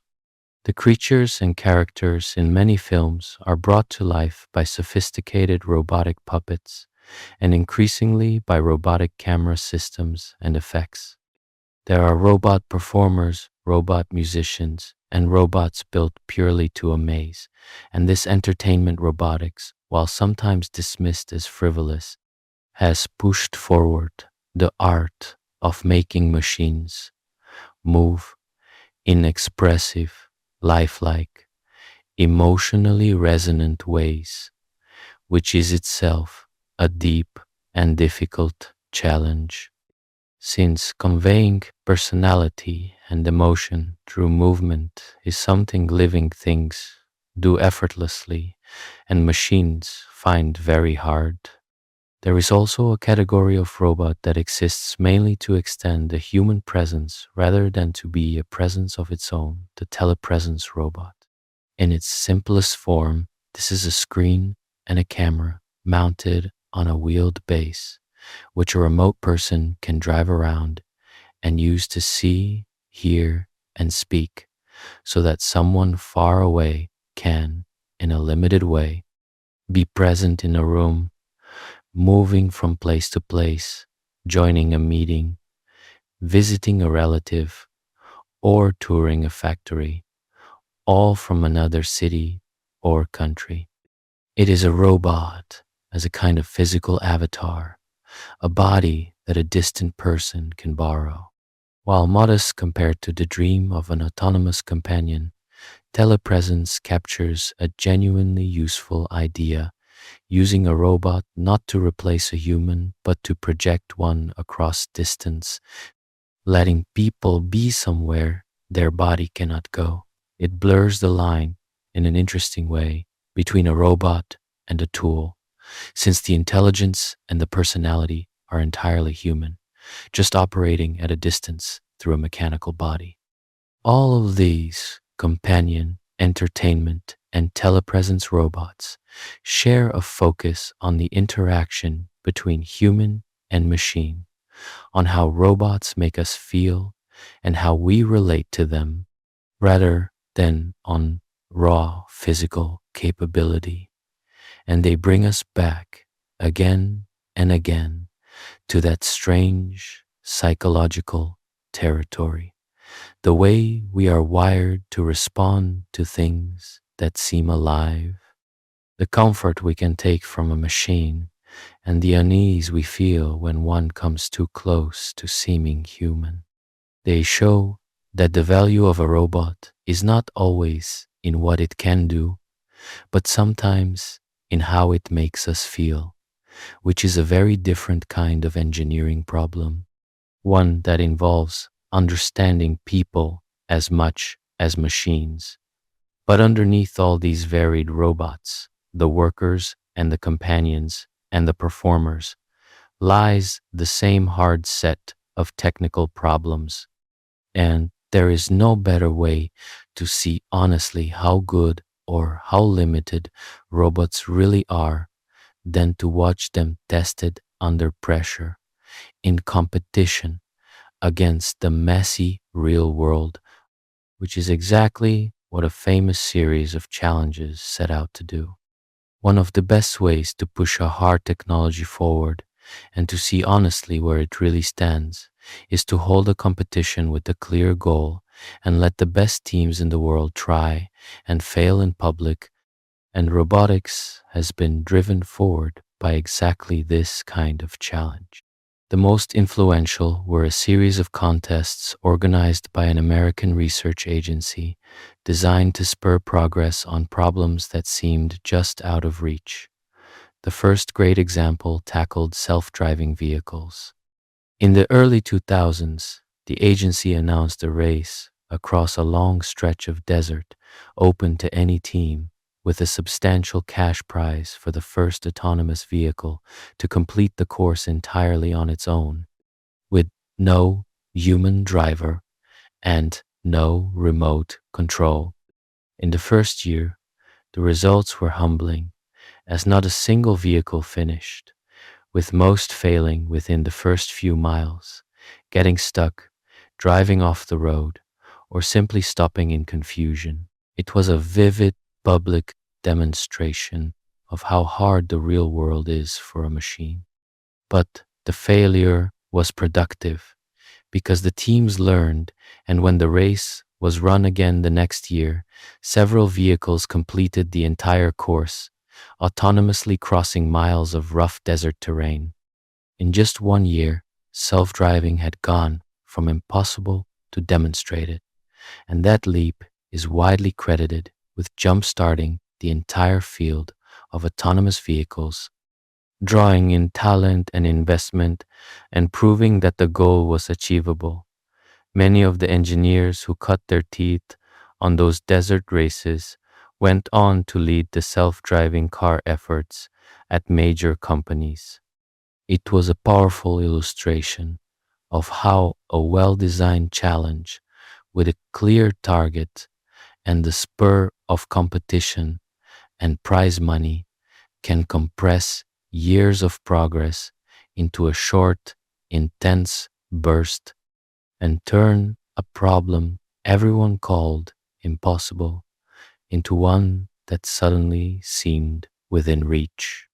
A later challenge from the same agency aimed at something even harder, and its results were a famous and honest lesson in how far robotics still had to go. After a catastrophic nuclear accident where robots had struggled to operate in the damaged reactor, the agency launched a contest for disaster response robots, machines that could go into a dangerous, human-built environment and do the kinds of things a human emergency worker would need to do. The robots, many of them humanoid, had to complete a series of tasks that sound almost mundane. Drive a vehicle, get out of it, open a door, turn a valve, use a power tool, cross rubble, and climb stairs. Exactly the sort of everyday physical tasks that people do without thinking. And watching the best robots in the world, built by top teams, attempt these tasks was a revelation because they were painfully slow, taking many minutes to do what a person does in seconds.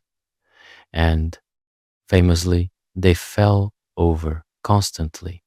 The competition produced a now legendary collection of footage of advanced robots toppling over while trying to open a door or step off a platform, collapsing in heaps, defeated by tasks a toddler would find trivial.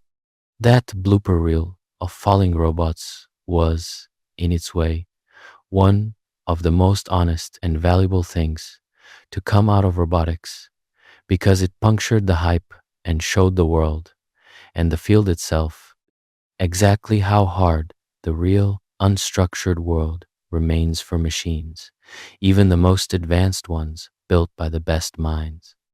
This was Moravec's paradox, made painfully visible, brilliant machines, undone by the simple physical competence of a small child. It was a useful corrective at a time when impressive but carefully staged demonstrations were giving the public an inflated sense of how capable robots really were. The robots were not failing because their builders were incompetent, but because the problems, perceiving a cluttered scene, keeping balance on uneven ground, manipulating unfamiliar objects, reacting to the unexpected, are genuinely among the hardest in all of engineering. The challenge drove real progress, and later robots became far more capable. But the lasting image of those tumbling machines is a healthy reminder to take every dazzling robot demonstration with a measure of caution. These competitions also pointed the field toward a powerful source of inspiration for solving exactly these hard problems of moving and sensing in the real world, which was to stop trying to invent solutions from scratch and instead to study the masters who had already solved them, the living things all around us. After all, a squirrel can leap through a chaotic tangle of branches, a fly can land upside down on a ceiling, a fish can dart through a reef, and a gecko can run up a sheer wall, all performing feats of perception, balance, and movement that put our best robots to shame, and all perfected by hundreds of millions of years of evolution. So, engineers increasingly turned to nature, not just for the general idea of building creatures, but for the specific clever tricks that animals use to move and sense and survive in the messy physical world, giving rise to a whole field of robots designed in deliberate imitation of living things. The field of building robots in imitation of living things is called biomimicry, and it has produced some of the most ingenious and beautiful machines in all of robotics, because nature, having spent hundreds of millions of years solving the problems of movement and survival, is an unmatched source of clever designs.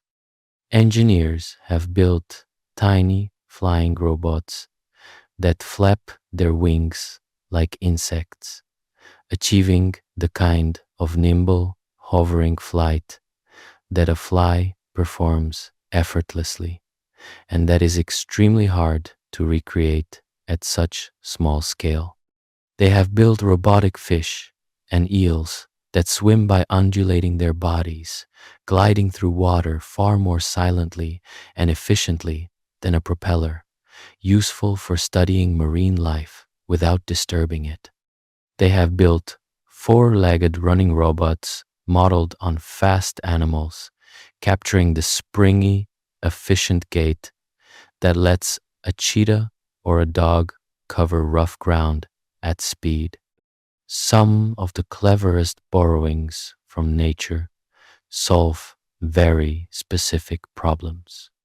There are robots that can climb smooth vertical walls by copying the gecko, which sticks to surfaces not with glue, but with millions of microscopic hairs on its feet that grip through tiny molecular forces. A trick engineers have reproduced with specially textured materials, creating robots that can scale glass.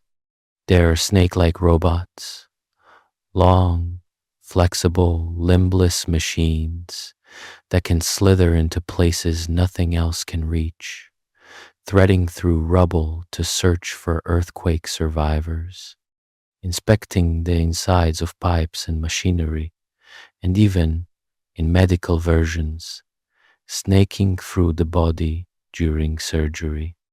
There are jumping robots inspired by insects, hopping robots, swimming robots, burrowing robots, each one borrowing a solution that some creature evolved long ago. And the swarm robots we met earlier are themselves a kind of biomimicry, copying the collective intelligence of ant colonies and beehives. Again and again, when engineers face a hard problem of moving or sensing in the real world, they find that some animal has already solved it elegantly, and that studying how is often the fastest path forward. This deep connection between robotics and biology runs both ways, because building robots that move like animals has also taught biologists a great deal about how real animals actually work. Since you do not truly understand how something moves until you try to build a machine that moves the same way. The attempt to recreate a gecko's grip or an insect's flight forces a precise understanding of the underlying mechanics that mere observation never reveals. In this sense, robotics has become a tool for studying life itself, a way of testing our understanding of how living bodies achieve their effortless feats by trying to reproduce them in metal and plastic, and usually discovering, in the process, just how much subtle genius the living version contains. It is worth noting that different cultures have related to robots quite differently, and Japan in particular has a famously warm and enthusiastic relationship with them, which has shaped that country's leading role in the field. Where Western culture, with its long tradition stretching back to Chapek's rebellious robots, has often viewed robots with suspicion and fear, imagining them as potential threats. Much of Japanese popular culture has long embraced robots as friendly helpers, heroes, and companions, beloved characters rather than menaces. Some scholars connect this openness to deeper cultural roots, including spiritual traditions that see a kind of spirit or worth in objects and nature, making the idea of a friendly machine feel less unnatural. Practical factors matter too, as Japan faces an aging population and shrinking workforce, which has driven strong interest in robots that can assist and care for the elderly. Whatever the reasons, this cultural warmth has helped make Japan a powerhouse of robotics, from industrial robots to humanoids to companion machines, a reminder that how a society imagines and feels about a technology shapes how vigorously it pursues it. The deepest lesson that nature teaches the robot builder, though, goes beyond any specific clever trick, and it strikes at one of the most basic assumptions about what a robot even is. When you look closely at living things, you notice that they are not made of rigid metal parts and stiff joints at all. They are soft, flexible, full of squishy tissue and bendable structures, and much of their remarkable ability to move gently, grip delicately, squeeze through gaps, and absorb impacts comes precisely from that softness. A rigid robot is, in a sense, fighting against the very design principles that make living bodies so capable. This realization has pushed some of the most forward-looking roboticists to question the metal and motors model entirely and to start building robots out of soft, flexible, lifelike materials, machines that bend and squish and flow more like creatures than like traditional machines. It is one of several frontiers where robotics is breaking out of its old rigid mold and reimagining from the ground up what an artificial creature can be made of and how it might move. Not all robots are rigid metal machines with motors at their joints, and some of the most creative work in the field comes from rethinking what a robot can even be made of, often by looking to nature. This is the field of soft robotics, which builds robots out of flexible, squishy materials rather than hard parts. Inspired by creatures like octopuses and worms that have no bones at all, and yet move and grip with astonishing versatility. A soft robotic gripper made of bendable material that gently wraps around an object can pick up something delicate like a piece of fruit or a living creature without crushing it, a task that is surprisingly hard for a rigid mechanical claw. Soft robots can squeeze through tight gaps, conform to irregular shapes, and operate safely around people, since a soft machine is far less likely to injure someone than a hard, powerful one.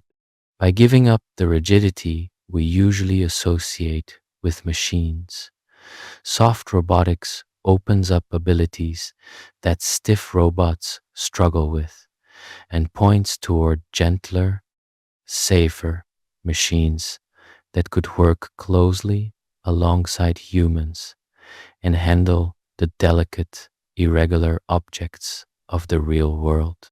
Another approach abandons the idea of a single capable robot altogether in favor of many simple ones working together, which is called swarm robotics.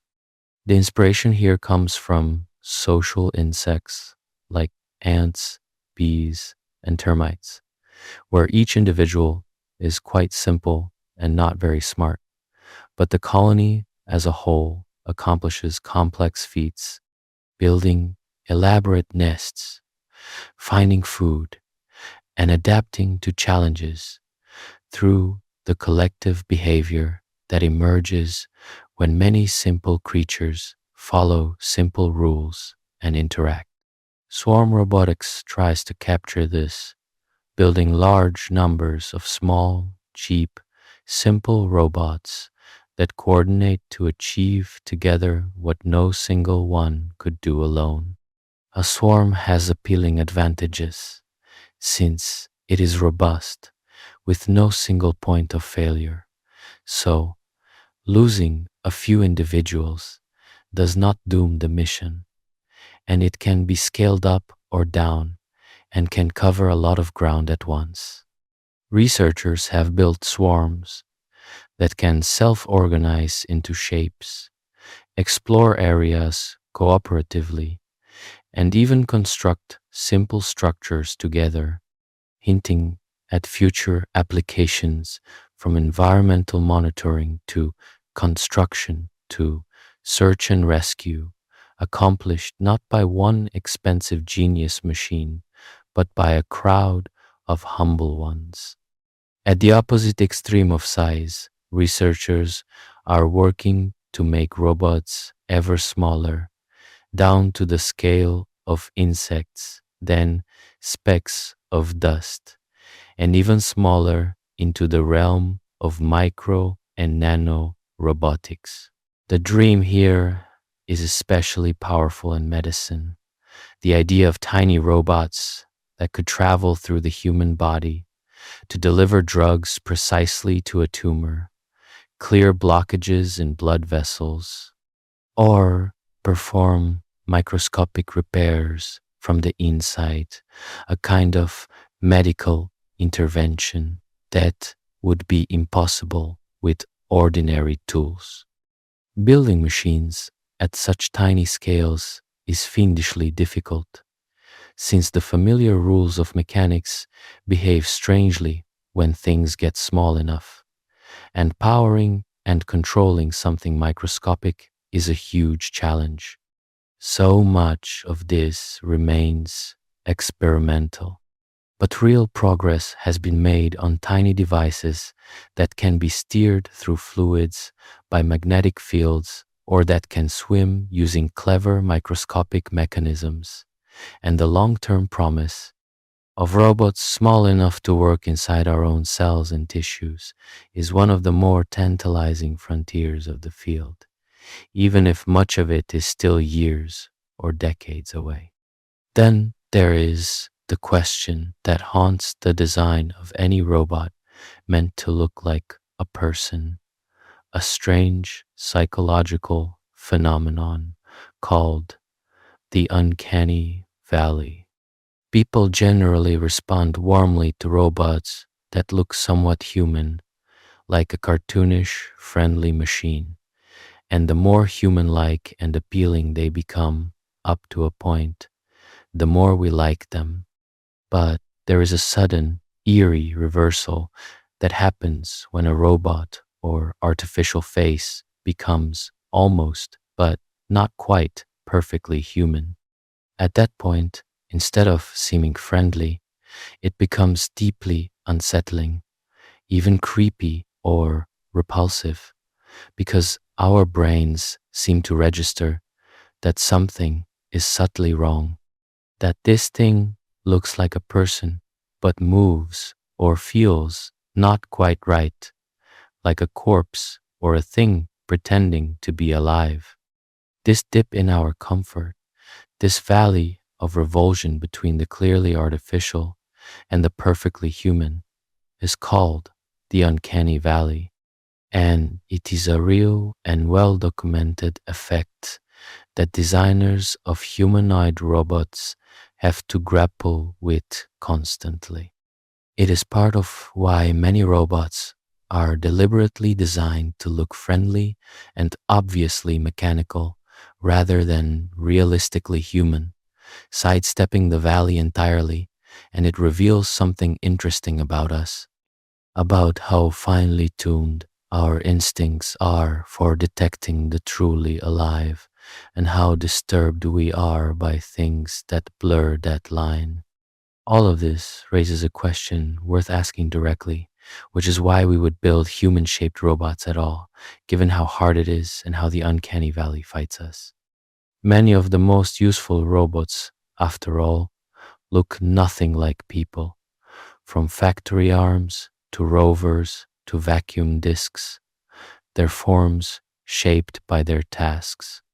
The strongest argument for the humanoid shape is simple and practical, that our entire world, our homes, our tools, our stairs, our doorknobs, our vehicles, our workplaces, is built for the human body, designed around our size, our two hands, our two legs, our reach, and our grip. A robot shaped like a human could, in principle, operate in all of those human spaces and use all of those human tools without us having to rebuild the world for it, fitting into the environment we already have. That is the dream that has driven the pursuit of the humanoid robot, despite all the difficulty. A single general purpose machine in roughly our own shape that could step into any human role, use any human tool, and work in any human space.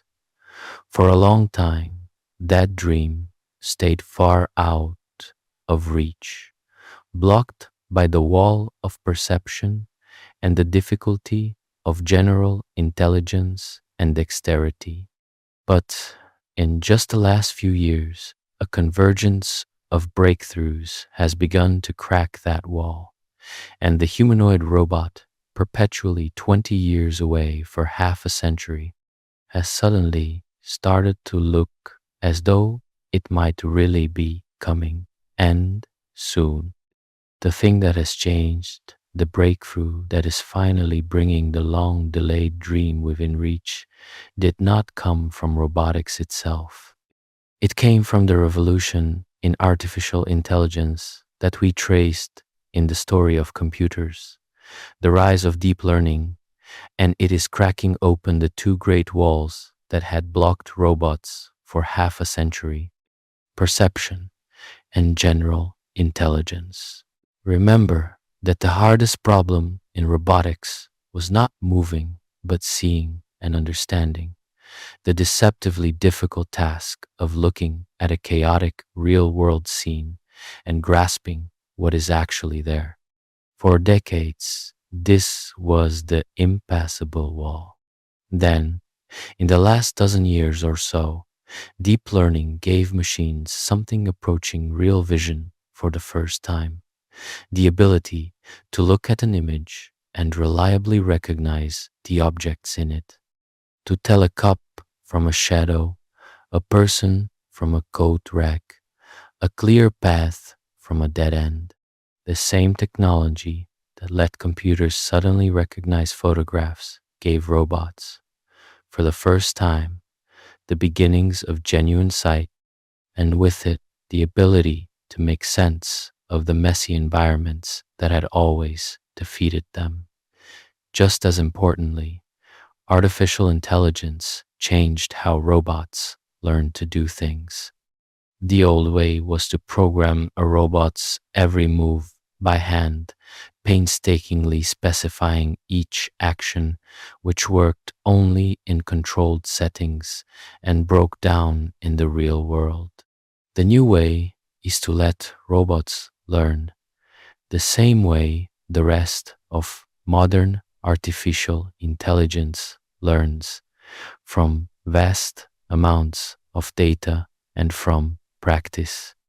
Robots can now be trained by showing them a task many times and letting them learn to imitate it, or by letting them practice over and over in fast computer simulations, attempting a skill millions of times in a virtual world, learning from failure, and then transferring what they learned to a real machine.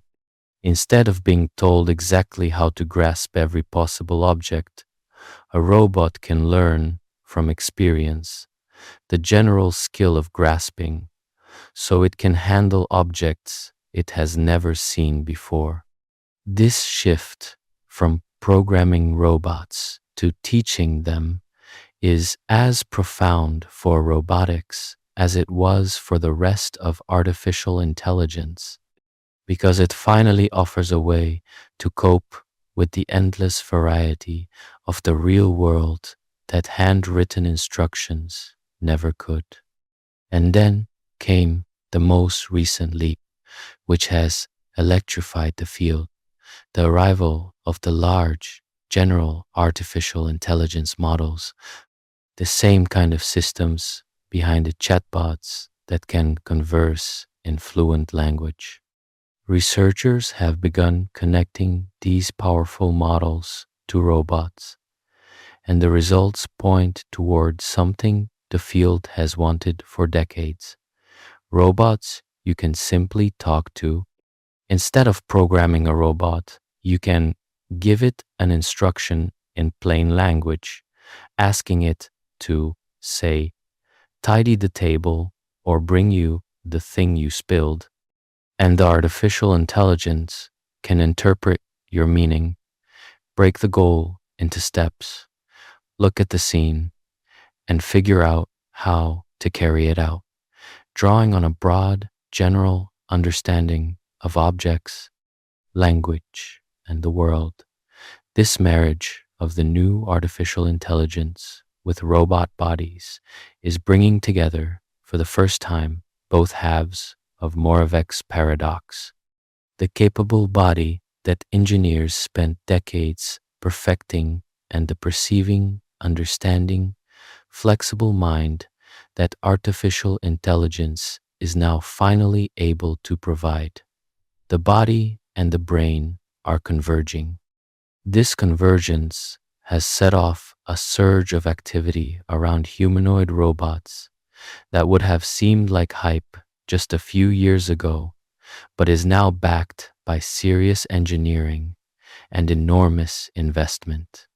Several companies, including some of the largest technology firms in the world, are now racing to build general-purpose humanoid robots, machines in roughly human shape, powered by advanced artificial intelligence, intended to work in warehouses, factories, and eventually homes.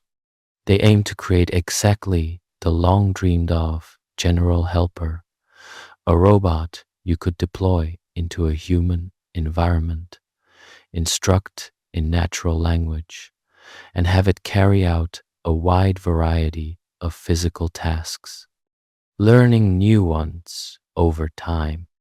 The demonstrations are increasingly impressive. Robots that can sort objects, fold clothes, carry out spoken requests, and handle unfamiliar situations with a flexibility that earlier robots never had, all driven by the new artificial intelligence rather than rigid programming. After half a century of the general purpose robot being perpetually 20 years away, a great many serious people now believe it is genuinely close. It is important, though, to keep the lesson of the mechanical Turk and the backflipping robot firmly in mind, because robotics is a field where dazzling demonstrations can run far ahead of reliable reality.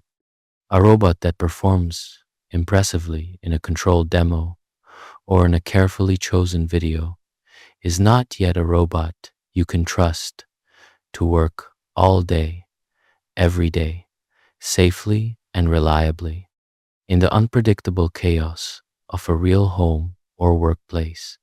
And the gap between an impressive demo and a dependable product has humbled the field again and again.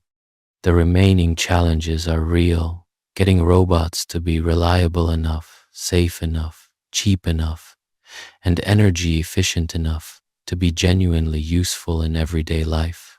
And history counsels caution about predicting exactly when or whether these will be fully solved. But it is also clear that something genuine has shifted, that the great walls of perception and general intelligence which blocked robotics for so long are crumbling in a way they never have before. Whether the humanoid helper arrives in a few years or takes another generation, the long stalemate is breaking, and that raises a set of questions that are no longer the stuff of science fiction, but of the very near future. Questions about what it will mean for our jobs, our safety, and our world when machines can finally see, think, and act among us. As robots grow more capable and begin to move out of factories and into the wider world, they raise a set of genuinely hard questions that societies are only beginning to grapple with. And it is worth walking through them honestly, because they are no longer hypothetical. The most immediate is the question of work. Robots, by design, do jobs, and as they become able to do more kinds of work, the worry that they will displace human workers grows louder. This is not a new fear, since automation has been changing work for centuries, from the looms that displaced weavers to the industrial arms that transformed factories, and the historical pattern has been complicated. Automation has genuinely destroyed many jobs and entire occupations, causing real hardship to real people, and at the same time, it has created new kinds of work, raised productivity, and made many goods cheaper and more abundant.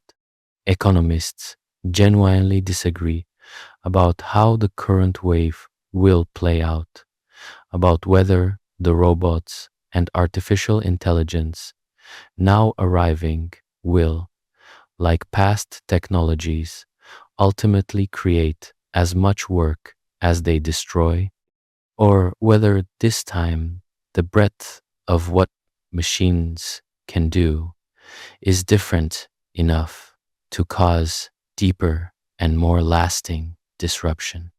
What is clear is that the transition, however it ends, will be disruptive for many, and that how societies choose to handle that disruption through education, support, and policy will matter enormously for whether the benefits are widely shared or narrowly captured. A darker question surrounds the use of robots as weapons, which is no longer a fictional concern. Armed drones already play a major role in modern warfare, and as artificial intelligence advances, militaries around the world are developing weapons that can identify and attack targets with less and less human involvement, raising the genuinely alarming prospect of autonomous weapons that could decide on their own to take human life. Many scientists, ethicists, and even military leaders have warned about the dangers of such weapons, the risk of machines making lethal decisions without human judgment, of lowering the threshold for war, of accidents and unintended escalation, and of the deep moral wrongness of removing human responsibility from the act of killing. There are active international efforts to restrict or ban fully autonomous weapons, though they face the hard reality that the technology is spreading and that nations are reluctant to give up a military advantage. This is one of the most serious ethical challenges that robotics presents, and it is unfolding right now, with the rules still very much unwritten. Beneath these specific issues lies the deeper and harder problem of how to make autonomous machines behave responsibly and ethically at all, which brings us back to the limits of Asimov's neat three laws. As robots make more of their own decisions, the question of who is responsible when something goes wrong becomes genuinely difficult. If a self-driving car causes a fatal accident or a robot injures someone, where does the responsibility lie? With the owner, the manufacturer, the programmer, the artificial intelligence itself? Our laws and ethics were built for a world in which machines simply did what people directly told them, and they strain badly when machines start making consequential choices on their own. There is also the problem that the artificial intelligence guiding modern robots can absorb the biases and flaws in the data it learns from, leading to machines that make unfair or harmful decisions in ways that are hard to detect and correct. Building robots that are not just capable, but trustworthy, safe, and fair turns out to be at least as hard as building ones that work at all. And it is a problem we are nowhere near fully solving. And then there is the big dramatic question that the very word robot was born carrying, the fear from Chapek's play a century ago, the fear of the robot uprising, of our machines turning on us and taking over. It is worth addressing this directly and calmly because it occupies an outsized place in the public imagination, shaped by a century of films and stories. The realistic picture is this: the robots and artificial intelligence systems we have today, however impressive, are narrow tools. They have no desires, no will, no consciousness, no goals of their own beyond the tasks we set them, and nothing remotely like the general, self-aware intelligence of the menacing androids of fiction. A robot has no more wish to take over the world than a calculator does. The genuine risks from robotics and artificial intelligence in the near term are far more mundane and far more human than a machine rebellion. Things like job disruption, autonomous weapons, accidents, the misuse of the technology by people, and the concentration of enormous power in the hands of whoever controls the most capable machines. These are serious and pressing, but they are risks of how we build and use the tools, not of the tools spontaneously deciding to destroy us. That said, it would be too glib to wave the deeper question away entirely, and serious thinkers do take seriously the longer-term challenge of ensuring that increasingly capable and autonomous artificial intelligence, should it eventually approach or exceed human abilities across the board, remains aligned with human values and under meaningful human control. This is a real and active area of research and concern, not because anyone thinks today's robots are plotting, but because getting the safety and the values right is something we would want to figure out well before, not after, machines become powerful enough for it to matter. The honest position holds two things together.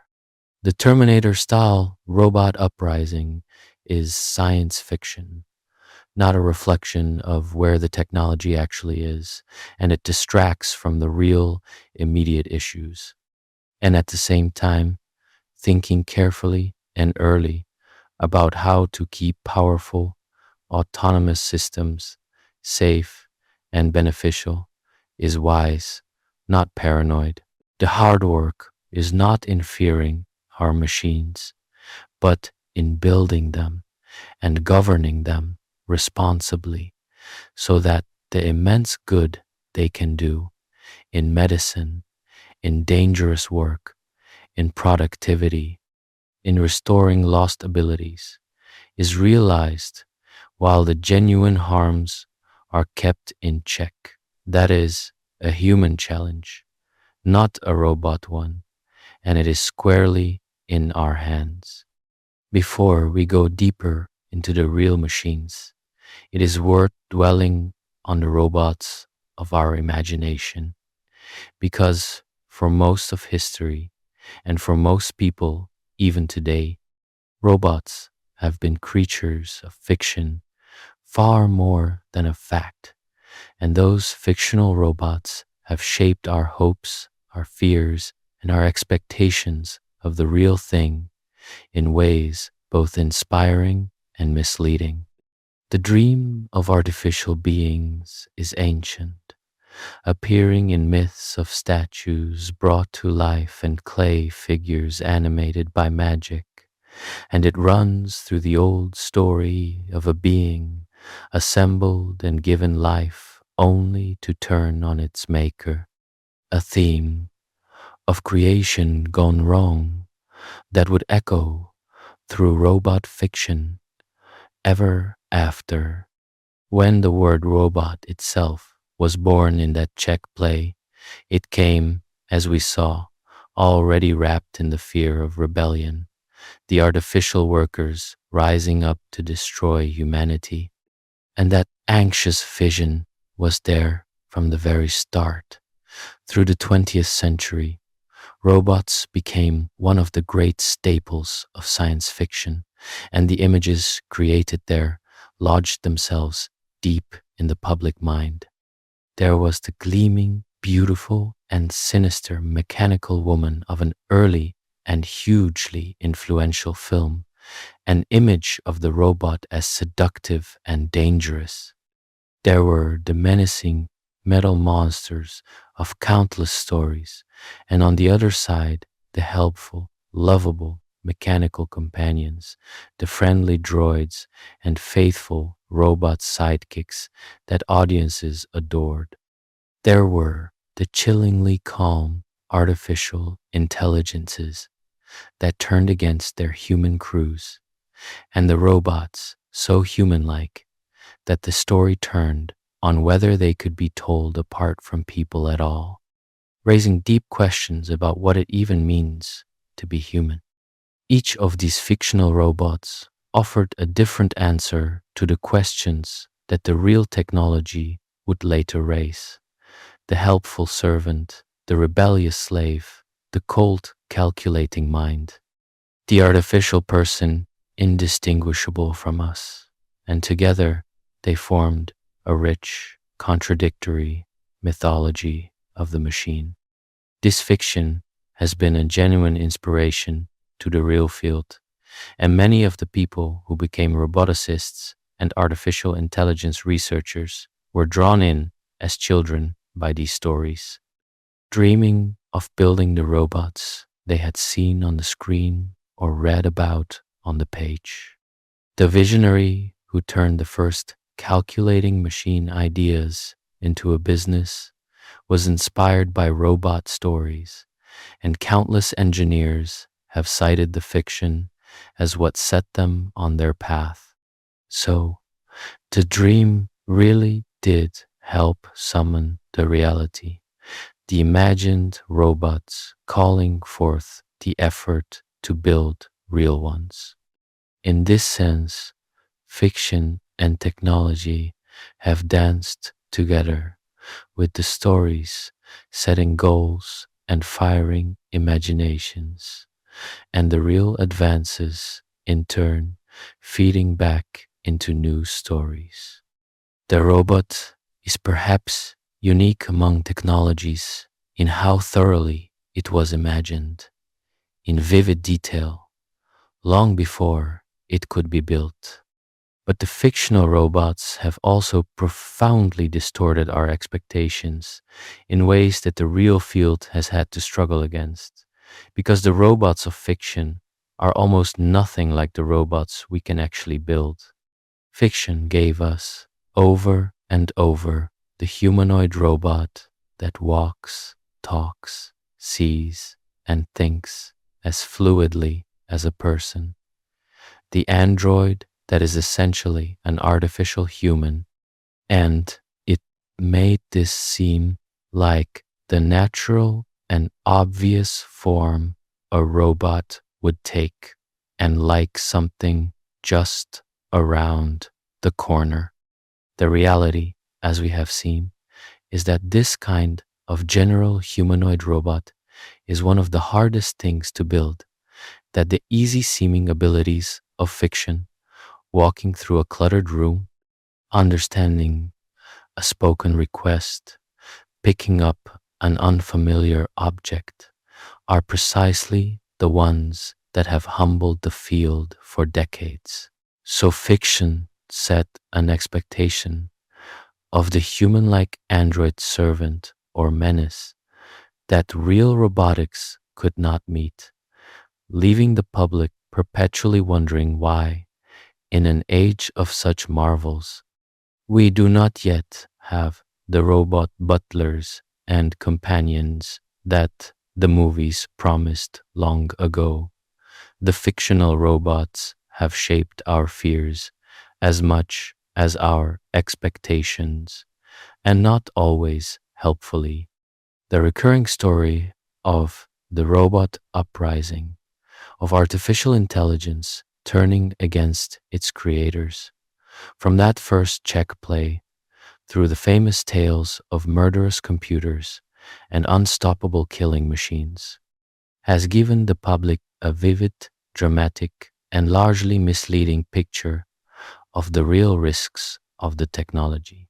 As we will discuss, the genuine concerns about robots and artificial intelligence are mostly far more mundane and more human than a robot rebellion. Things like the effects on jobs, the dangers of autonomous weapons, and the misuse of the technology by people, but the Hollywood image of the menacing android looms so large that it can distort public understanding and debate.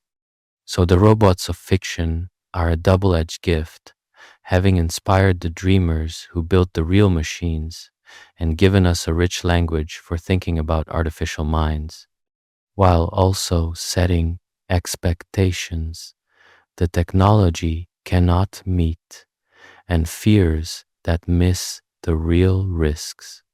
To understand real robots clearly, it helps to set the fictional ones gently aside, to appreciate them as the wonderful stories they are, while recognizing that the actual machines we have built and the actual challenges of building them are stranger, harder, and in their own way, more fascinating than anything the movies imagined.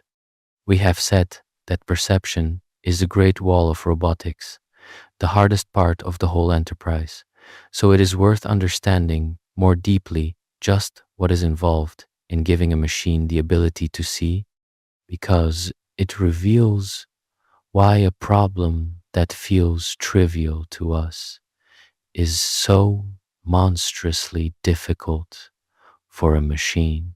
When you look at a room, you instantly and effortlessly understand it.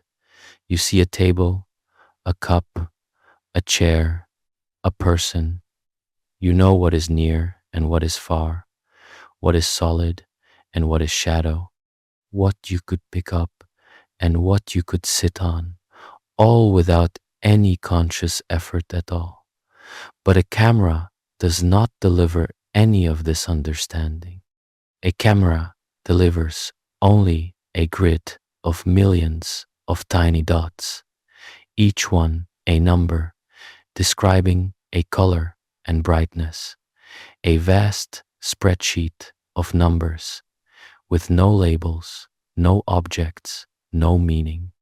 The staggering task of perception is to take that raw grid of numbers and somehow extract from it the understanding that there is a cup on the table, which is exactly the kind of thing your brain does so effortlessly that you never notice the immense computation involved. For decades, this problem nearly defeated the field because the older approaches trying to handwrite rules for recognizing objects could never cope with the endless variety of the real world. A cup can be any color, seen from any angle, in any lighting, partly hidden behind other things, reflective or matte, full or empty, and writing rules to recognize a cup in all these conditions and to distinguish it from the millions of other objects, and to do this for every kind of object proved impossible. The world is simply too varied, too messy, too full of exceptions for handwritten rules to capture, and so robots remained, for a long time, effectively blind, able to detect simple shapes in carefully controlled conditions, but lost in the visual chaos of an ordinary scene. This is why robots thrived in factories where everything could be made predictable and stumbled everywhere else.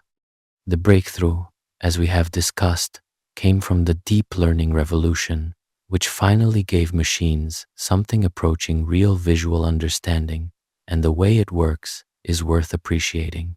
Instead of handwriting rules, researchers built artificial neural networks and trained them on enormous collections of labeled images, millions upon millions of pictures, each tagged with what they contained, and let the networks gradually learn from all those examples how to recognize objects themselves. Shown enough cups in enough conditions, a neural network learns the essence of what makes a cup in a way no handwritten rule ever could. And the same for faces, for cars, for animals, for thousands of kinds of things. When this approach reached maturity, machine vision improved dramatically and suddenly, and for the first time, robots and computers could look at an ordinary scene and reliably identify much of what was in it, a capability that had eluded the field for half a century. Modern robots use more than ordinary cameras to perceive the world, combining several kinds of senses to build a richer picture. Many use a technology that sweeps the surroundings with laser beams and measures how long they take to bounce back, building a precise three-dimensional map of everything nearby, which is invaluable for judging distances and shapes, and is a key sense for self-driving cars.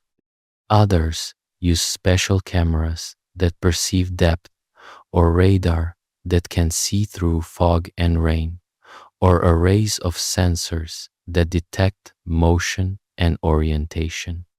And crucially, robots combine all these different streams of information, a process called sensor fusion, merging what the cameras see with what the laser scanner measures and what the other sensors report to build a more complete and reliable understanding of the world than any single sense could provide, much as we combine our own sight, hearing, and touch. Getting these different senses to agree and to complement each other, especially in difficult conditions, is itself a hard and important problem.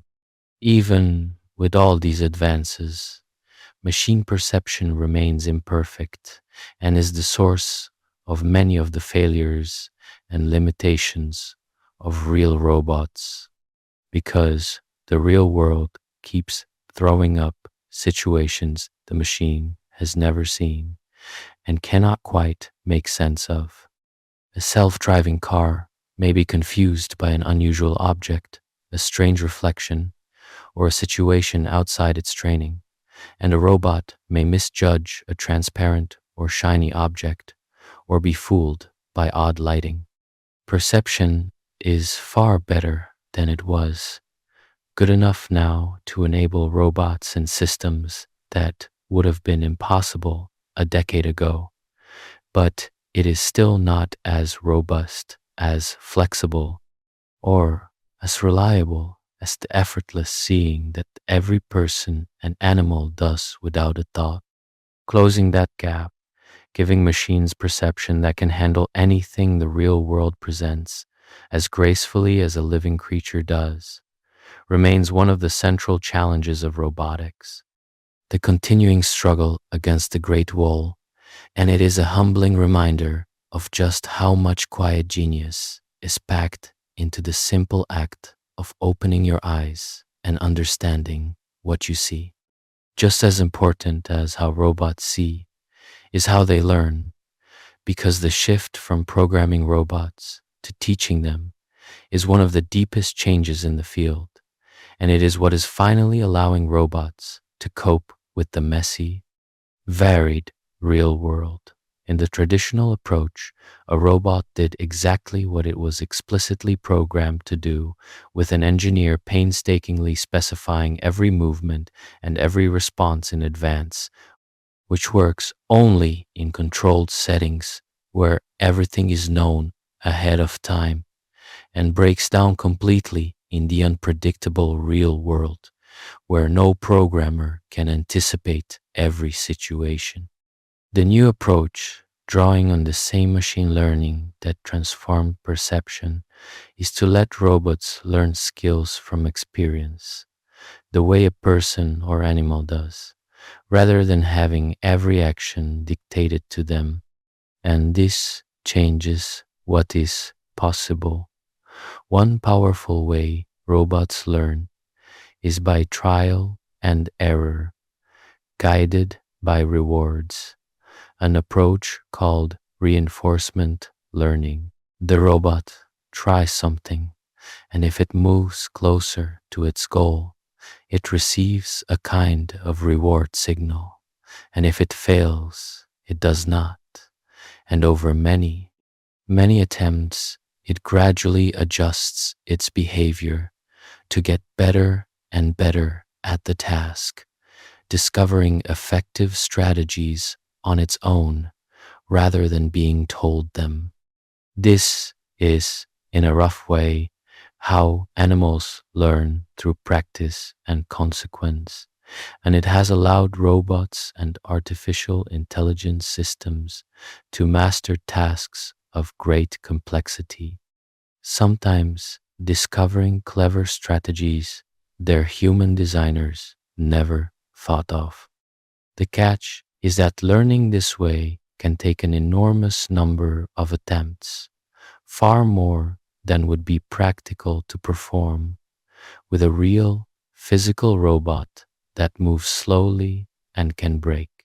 The clever solution to that problem is to let robots practice in simulation, in a virtual world inside a computer, where they can attempt a task millions of times, far faster than real time, and without any risk of damage, learning the skill in the virtual world before it is ever loaded onto a real machine. A robot can, in effect, live through years of practice in a simulated environment in a matter of hours, trying and failing and improving at a pace impossible in the physical world, and then have what it learned transferred to its real body. The great challenge here is what is sometimes called the reality gap, because the simulated world is never a perfect copy of the real one, and a skill learned in simulation may not work quite right when faced with the messy imperfections of reality. So a great deal of clever work goes into making the simulations realistic enough and the learned skills robust enough that they transfer successfully from the virtual world to the real one. Robots also learn by watching and imitating, an approach that comes naturally to us and is increasingly powerful for machines. A robot can be shown how to do a task, sometimes by a human physically guiding its limbs through the motions, sometimes by watching a demonstration, and it can learn to reproduce and generalize from what it observed, picking up a skill from example rather than from explicit instruction or endless trial and error. This learning from demonstration is often the most natural and efficient way to teach a robot a new task, mirroring how we teach each other, and combined with the other approaches, it is part of a broad shift toward robots that can acquire new abilities without an engineer hand coding every detail. The dream is robots that can be taught new tasks as easily as you might teach a person by showing them or telling them what to do. The very latest and most exciting development brings together robot learning with the powerful general artificial intelligence models behind the recent revolution in the field, and it points toward robots that are far more capable and flexible than anything before. Researchers are now connecting robots to large artificial intelligence systems that have absorbed vast knowledge of language and the world, so that a robot can be given an instruction in plain language and draw on a broad, general understanding to figure out how to carry it out, breaking a goal into steps, recognizing the relevant objects and adapting to the situation, rather than being limited to narrowly programmed tasks. This marriage of robot bodies with general artificial intelligence is bringing together the long separated halves of the problem, the capable body and the flexible understanding mind. And it is the main reason that many in the field believe the long delayed dream of a general purpose robot may finally be approaching. After decades in which robots could only do exactly what they were programmed to do in carefully controlled conditions, we are entering an era in which they can increasingly learn, adapt, and be taught, which may prove to be the key that finally lets robots out of the factory and into the unpredictable richness of the everyday world. There is one robotic challenge so deceptively hard that it deserves its own discussion, and it is something you do constantly without a moment's thought, which is picking things up. The human hand, with its opposable thumb, its precise control, and above all its exquisite sense of touch, is one of the most remarkable instruments in nature, and the casual ease with which you reach out, grasp an unfamiliar object, judge how hard to squeeze, and manipulate it in your fingers, is a feat that has humbled roboticists for generations. This is Moravec's paradox in its purest form, that the simple act of grasping, which a small child performs effortlessly, turns out to be one of the hardest problems in all of robotics, far harder than the kind of abstract reasoning we think of as intelligent. Consider everything involved in picking up an object you have never seen before. You must first perceive it, judging its shape, size, and position in 3 dimensions, which is hard enough. Then you must figure out where and how to grasp it, which points to grip, with how many fingers, at what angle, a problem with countless possible solutions and many ways to fail. Then you must control your grip with great delicacy, squeezing hard enough to hold the object securely, but not so hard as to crush it, which requires sensing, moment by moment, how much force you are applying and whether the object is slipping and adjusting continuously. A person does all of this seamlessly, guided by an extraordinary sense of touch in the fingertips that detects the slightest slip or pressure. But giving a robot this kind of dexterity and tactile feedback has proven enormously difficult.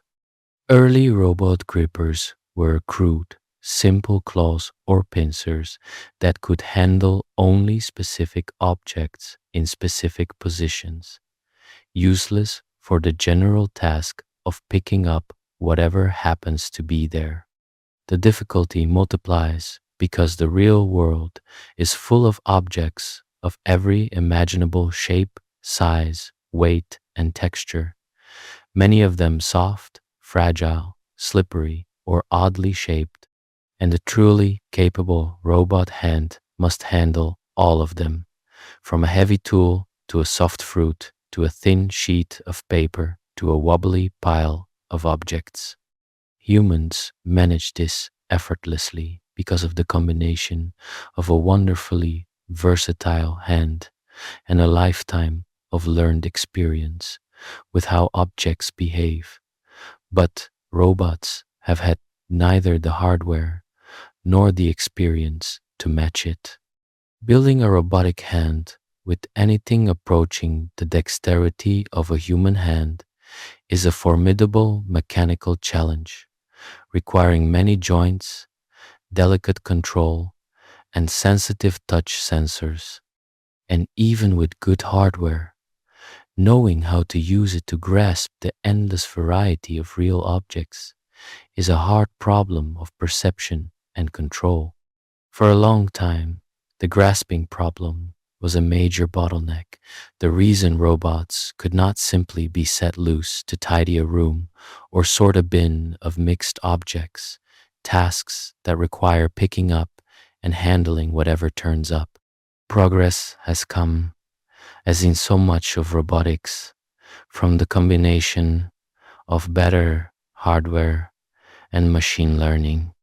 Researchers have built more sophisticated robotic hands and grippers, including soft, flexible grippers inspired by nature that can gently conform to an object's shape, and grippers with tactile sensors that give the robot a sense of touch, detecting pressure and slip the way our fingertips do.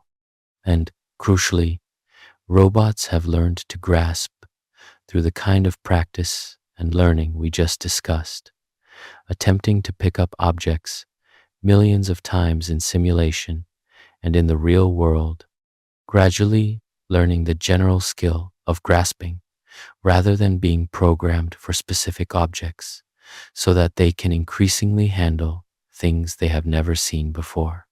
This combination of better hands and learned dexterity has dramatically improved robots' ability to manipulate the world, which is exactly why warehouse robots can now pick a growing variety of items, and why the prospect of robots doing useful physical work in unstructured settings has become more realistic.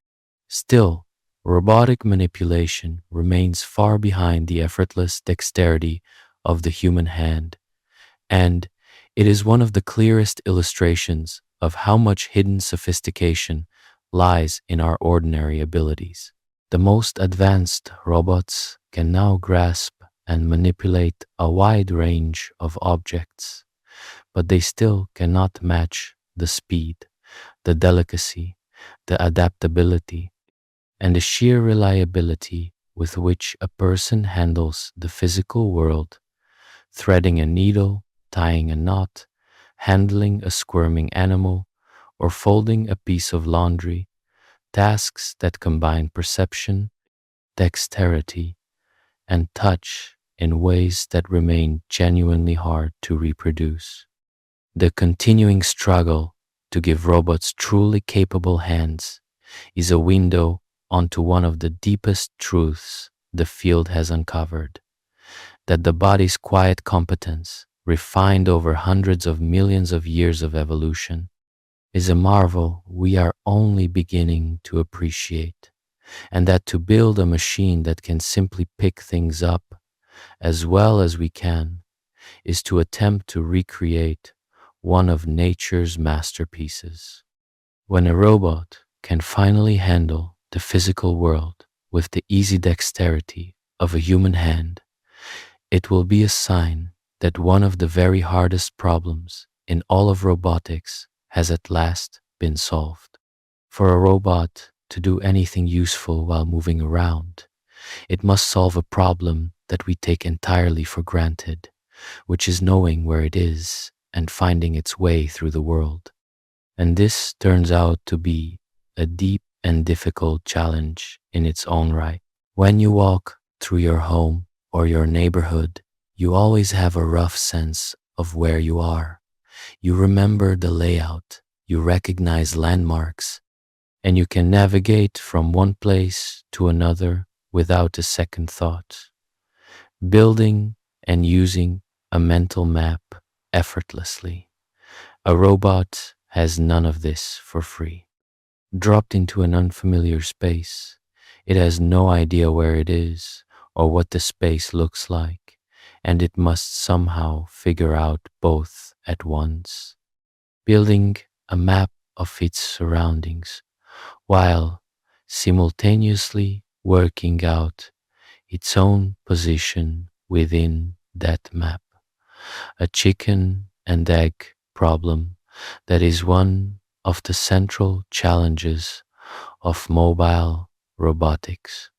This problem has a name, sometimes abbreviated to a term meaning simultaneous localization and mapping. And the difficulty is exactly that the two tasks depend on each other.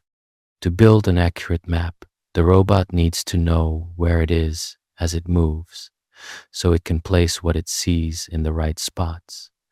But to know where it is, it needs a map to locate itself against, and it has neither to start with. The robot must bootstrap both together, using its sensors to observe landmarks and surfaces as it moves, estimating how far and which way it has traveled, and constantly refining both its map and its sense of its own position as new observations come in, correcting the inevitable errors that creep in over time. Solving this well so that the robot can reliably map and navigate an unknown, complex environment was a major achievement, and it is what allows robots to move purposefully through spaces they have never seen. Outdoors, robots can get help from satellite navigation, the same system that guides your phone, which gives a robot a good estimate of its position anywhere under open sky. And self-driving cars and delivery robots rely heavily on it. But satellite navigation is not enough on its own because it is not precise enough for the fine maneuvering a robot needs. It does not work indoors or underground or underwater or in tunnels and dense cities where the signal is blocked, and it tells the robot its position but nothing about the obstacles and features around it. So, robots combine satellite navigation where available with their own sensing and mapping, building detailed local maps from their cameras and laser scanners, recognizing landmarks and tracking their movement to navigate accurately even where satellite signals cannot reach. Indoor robots, like warehouse machines and home vacuums, must rely entirely on their own sensing and mapping, with no satellites to help, finding their way purely by perceiving and remembering their surroundings. The challenge grows much harder in environments that are changing, crowded, or unpredictable, which is to say, most real environments. A static, empty room is one thing, but the real world is full of moving people, shifting obstacles, opening and closing doors, changing lighting, and rearranged furniture. And a robot must navigate through all of this dynamism, updating its understanding moment by moment, avoiding collisions with things that move, and finding its way even as the world refuses to hold still. A self-driving car faces this in its most extreme form, navigating roads full of other vehicles, pedestrians, cyclists, and constant change, where a navigation error can be deadly. Coping with dynamic unpredictable environments, distinguishing the fixed map from the moving obstacles, and planning safe paths through the chaos is far harder than navigating a static space. And it is one of the things that makes robust real world navigation so demanding. Navigation ties together many of the hard problems we have discussed. The perception to sense the surroundings, the mapping and localization to know where things are and where the robot is, and the planning to choose a safe and efficient path to the goal, all running continuously as the robot moves. When you watch a robot vacuum methodically cover a room, a delivery robot trundle down a sidewalk, a drone fly through a building, or a rover pick its way across the surface of Mars, you are watching the fruits of decades of work on this problem.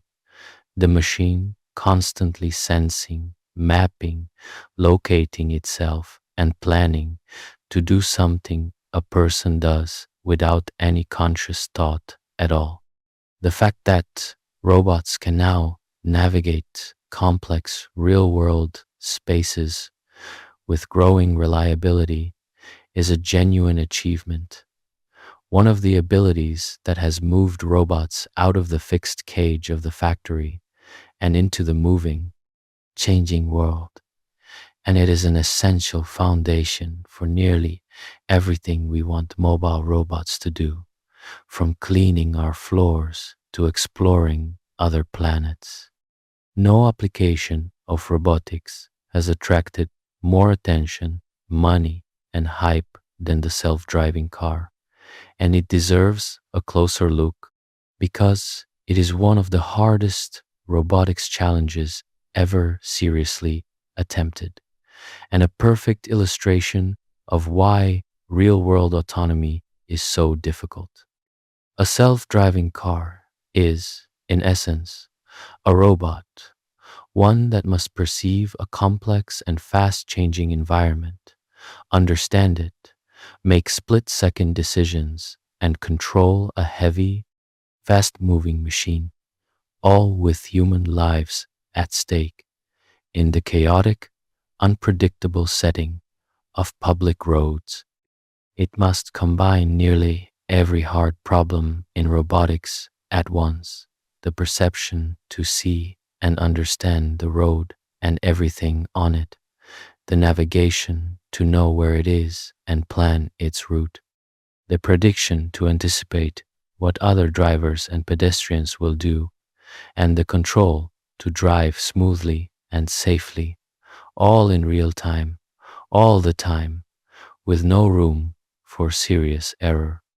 To sense the world, self-driving cars carry a suite of sensors, usually combining ordinary cameras, the laser scanners that build precise three-dimensional maps of the surroundings, and radar that can see through rain and fog and measure the speed of other vehicles, all fused together to give the car as complete and reliable a picture of its environment as possible.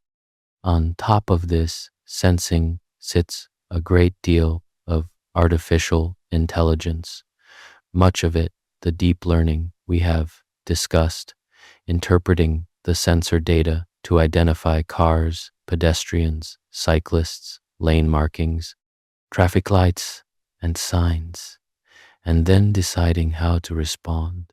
The development of self-driving cars was given an enormous boost by those desert racing challenges we mentioned, which jump-started the field and drew in talent and money. And in the years since, large companies have poured billions into the effort, convinced that self-driving cars could transform transportation, reduce the enormous toll of traffic accidents, most of which are caused by human error, and reshape cities and society. And real progress has been made, genuinely impressive progress, with self-driving cars now operating as robotaxis in some cities, carrying passengers with no human driver, navigating real traffic on real streets. But the effort has also proven far harder, slower, and more humbling than the early optimists predicted. With confident forecasts that fully self-driving cars were just a couple of years away, repeatedly proving wrong. And the reason cuts to the heart of why real-world robotics is so difficult. The problem is what is sometimes called the long tail, the endless stream of rare, weird, unexpected situations that the real world throws up. The strange obstacle in the road, the unusual behavior of another driver, the unfamiliar construction zone, the odd weather, the situation the car has never encountered and does not quite know how to handle. A human driver handles these novel situations with common sense and general understanding, but a machine, however well trained on common situations, can be baffled by the genuinely unusual ones, and on the road, a rare mistake can be fatal.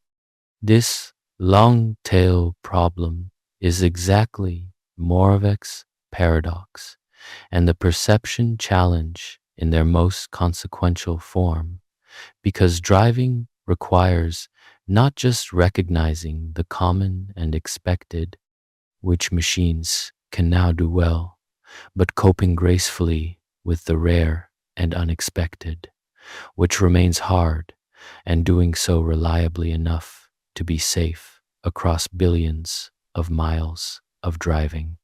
Getting a car to drive well in ordinary, common conditions turned out to be achievable, but getting it to handle every strange edge case safely enough to be trusted without any human oversight has proven enormously difficult, which is why truly driverless cars have rolled out cautiously, city by city, far more slowly than promised, with safety drivers and careful geographic limits, rather than appearing everywhere all at once. The last few percent of reliability, the handling of the rarest and trickiest situations, has turned out to be far harder than the first 90 some percent, a pattern common to many hard robotics problems. The self-driving car stands as a kind of test case for the whole promise and difficulty of robotics in the real world, embodying both the remarkable progress that AI and robotics have made and the stubborn hardness of the unstructured, unpredictable environments we actually live in. Whether and how soon fully self-driving cars will become widespread remains genuinely uncertain, with optimists pointing to the real robotaxis already operating and the steady improvement, and skeptics pointing to the long, hard tail of edge cases and the years of overpromising. But however it plays out, the effort has driven enormous advances in perception, learning, and decision-making that benefit robotics broadly, and it has taught the field and the public a valuable lesson about the gap between an impressive demonstration and a system reliable enough to trust with lives in the messy, surprising, ever-changing real world. The self-driving car is robotics' great wager on conquering the unstructured world, and watching how it unfolds is watching in real time, the central challenge of the whole field being fought out on our roads. Some of the most beautiful and hopeful applications of robotics are in medicine and in restoring abilities to the human body, where robots work not to replace people, but to heal, assist, and extend them, and these deserve a fuller telling. Consider robotic surgery, which has become common in hospitals around the world. A surgical robot does not operate on its own, and this is the crucial point about how it works and why it is so valuable. Instead, a surgeon sits at a console nearby and controls the robot's small, precise arms, which hold tiny instruments inside the patient through incisions far smaller than a surgeon's hands could fit through. The robot faithfully translates the surgeon's hand movements into the motions of the instruments, but it can scale those movements down, turning a larger hand motion into a tiny, delicate one, and it filters out the natural tremor that every human hand has, producing a steadiness and precision beyond what unaided hands can achieve. The result is surgery through tiny openings with less damage, less pain, and faster healing, performed with a precision that amplifies the surgeon's skill rather than replacing the surgeon's judgment. Even more remarkable is the way robotics is being used to restore abilities lost to injury, illness, or amputation through advanced prosthetics. The robotic limbs that increasingly approach the capabilities of the natural ones they replace. A modern prosthetic limb can contain motors, sensors, and computers, allowing an artificial hand or leg to move and respond in sophisticated ways, gripping, walking, adapting to the terrain.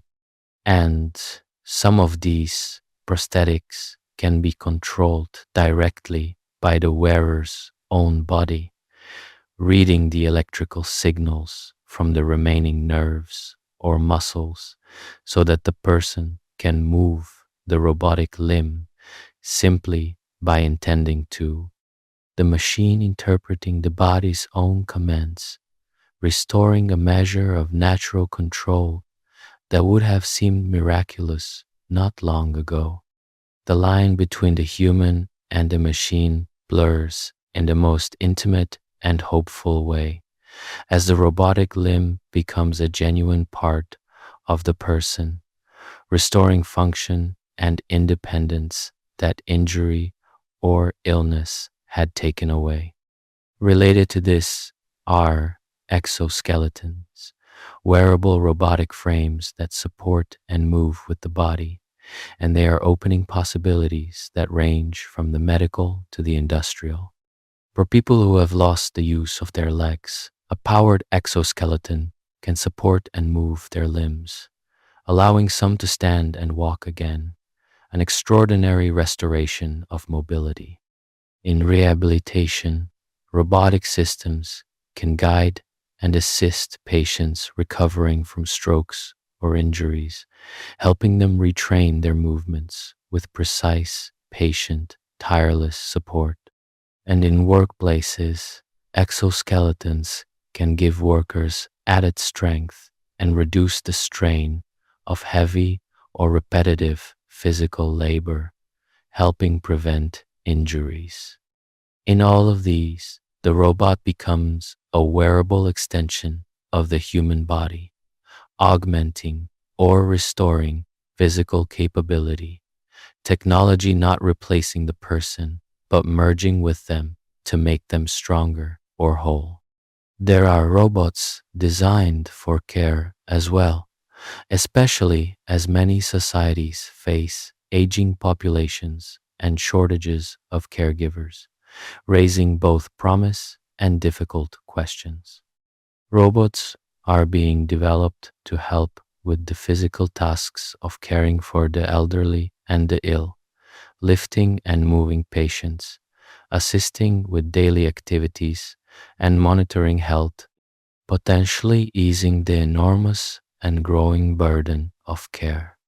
And as we discussed earlier, there are social and companion robots intended to provide company and comfort to the lonely and the isolated, which can genuinely soothe and engage people, especially those with conditions like dementia, even as they raise hard questions about whether a machine is an adequate substitute for human contact and care. The use of robots in caring for the most vulnerable is one of the areas where the technology's benefits and its ethical complications are most tightly intertwined, offering real help with a genuine and growing need while raising deep questions about dignity, connection, and what kind of care we owe one another. What ties all of these medical and assistive robots together is that they represent robotics at its most humane, working in intimate partnership with people to heal, restore, and assist, rather than to replace or to compete. The surgical robot amplifies a surgeon's skill. The prosthetic restores a lost limb. The exoskeleton helps a paralyzed person walk. The rehabilitation robot guides a recovery. The care robot eases a burden. And in each case, the robot is a tool in service of human well-being, often merging with the human body and human effort rather than standing apart from it. These applications are a powerful answer to the fear that robots are simply coming to replace us, showing instead how they can extend our abilities, repair our bodies, and care for us in our need. And they are among the most genuinely hopeful threads in the entire story of robotics, a glimpse of a future in which the machines we build make us not obsolete, but more capable, more whole, and better cared for than before. If medical robotics shows the technology at its most humane, military robotics confronts us with its most troubling possibilities, and it is a part of the story that cannot honestly be left out, because robots have become deeply woven into modern warfare and are raising some of the gravest ethical questions of our time. The most visible military robots are drones, the remotely piloted aircraft that have transformed how wars are fought, able to watch a target for hours and to strike from the sky while their operators sit safely far away, sometimes on the other side of the world. Armed drones have become central to modern conflict, and they have changed not only the tactics of war, but its very nature, distancing the people who kill from the act of killing, lowering some of the barriers to the use of force, and raising hard questions about accountability and the ease of waging war from afar. Alongside the aerial drones, there are ground robots used by militaries and police for reconnaissance, for carrying equipment, and for the genuinely life-saving work of disposing of bombs from a safe distance.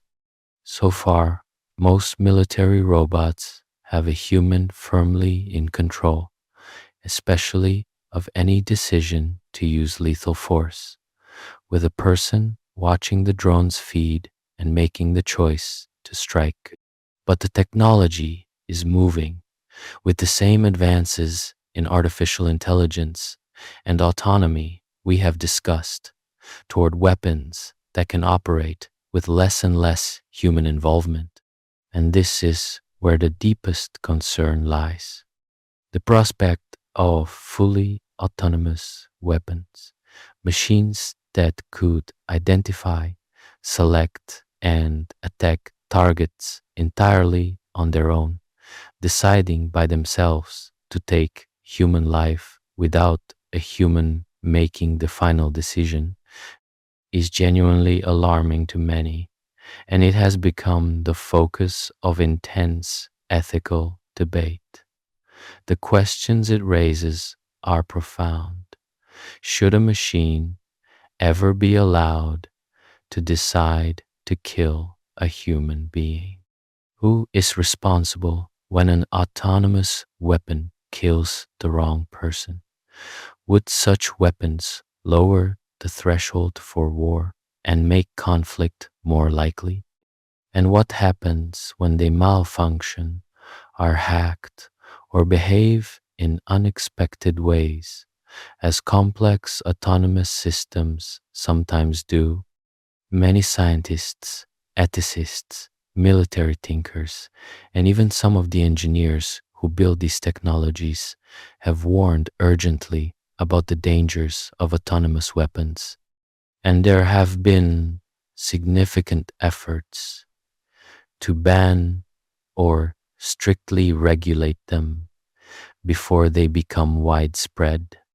The arguments against fully autonomous weapons are powerful, that delegating the decision to kill to a machine crosses a deep moral line, removing human judgment, conscience, and accountability from the gravest act there is, and that a world of cheap, autonomous killing machines could be horrifyingly destabilizing. Yet these efforts face the hard reality that the underlying technology is spreading rapidly and is largely the same technology used for peaceful purposes, that nations are reluctant to give up a potential military advantage, and that the line between a remotely controlled weapon and an autonomous one can be crossed gradually and silently. The struggle to establish meaningful limits on autonomous weapons before rather than after they proliferate is one of the most important and most difficult challenges that robotics presents to humanity. And it is unfolding right now, with the rules still being written. This brings us back to the question of how to make autonomous machines behave ethically at all, the deep problem that Asimov's clean fictional laws so badly underestimated. As robots and artificial intelligence systems are given more autonomy and more consequential decisions to make, not just on the battlefield, but in many areas of life, the challenge of ensuring they behave safely, ethically, and accountably becomes urgent and genuinely hard. A machine has no built-in understanding of right and wrong, no conscience, no grasp of the value of a human life or the weight of a moral choice, and giving machines anything like reliable ethical behavior in the messy, ambiguous situations of the real world is far harder than the neat rules of fiction suggested. The problem of who is responsible when an autonomous machine causes harm, of how to ensure such machines are fair and safe, and of where we should and should not allow them to make consequential decisions at all, is one of the defining challenges of our age, and it grows more pressing as the machines grow more capable and more autonomous. The military uses of robotics force us to confront, in the starkest possible terms, the truth that robots are tools and that the same technologies can be turned to healing or to killing, to restoring a paralyzed person's ability to walk or to hunting human beings from the sky. depending entirely on the choices of the people who build and deploy them. The robot has no purposes of its own, no desire to help or to harm, and whether the immense capabilities we are creating are used for good or for ill is not up to the machines, but up to us, to the wisdom, the ethics, and the governance we bring to the technology. This is why the conversation about how to control and constrain robotics, especially its military applications, is so vital, and why it cannot be left to the technologists alone, because it concerns the deepest questions of how we want to use the growing power to build machines that act in the world. The same field that offers to heal and assist us also offers new and terrible ways to kill. And which of these futures we get is a choice that humanity, not the robots, must make. Some of the most inspiring robots of all are the ones we send where no human could ever survive. Our mechanical explorers and proxies, venturing into the deadly, the distant, and the unreachable, and bringing back knowledge and capability that would otherwise be forever beyond us. The most famous of these are the rovers we have sent to Mars, robotic geologists the size of cars that we have landed on another world and driven across its surface for years, drilling into rocks, analyzing the soil, photographing the landscape, and searching for signs that the planet was once habitable, all tens of millions of miles away. These rovers must be remarkably autonomous because the distance to Mars is so great that radio signals take many minutes to travel each way, far too long for a human to steer the rover in real time. So the machine must be able to navigate the alien terrain, avoid hazards, and carry out its tasks largely on its own. A true robot explorer operating with only general instructions from a world away. The challenge of even getting these rovers safely onto Mars is itself a triumph of robotics, captured in the harrowing few minutes of a Mars landing, during which the spacecraft must slow from enormous speed and set the rover down gently on the surface, entirely automatically, with the team back on Earth unable to do anything but wait, because the signal confirming success or failure takes so long to arrive that by the time they hear the landing has begun, it is already long over, one way or the other. The most recent rovers have carried even more astonishing companions, including a small robotic helicopter that achieved the first powered flight on another planet, proving that machines could fly in the thin Martian air, a genuine Wright brothers moment on another world. These robotic missions are how humanity has explored the solar system, with robotic probes having visited every planet, landed on moons and comets, and in the case of the two great probes launched decades ago, traveled beyond the edge of the sun's influence into interstellar space, still faintly calling home. Closer to home, robots venture into the crushing depths of the ocean, a place nearly as alien and hostile as another planet and far less explored.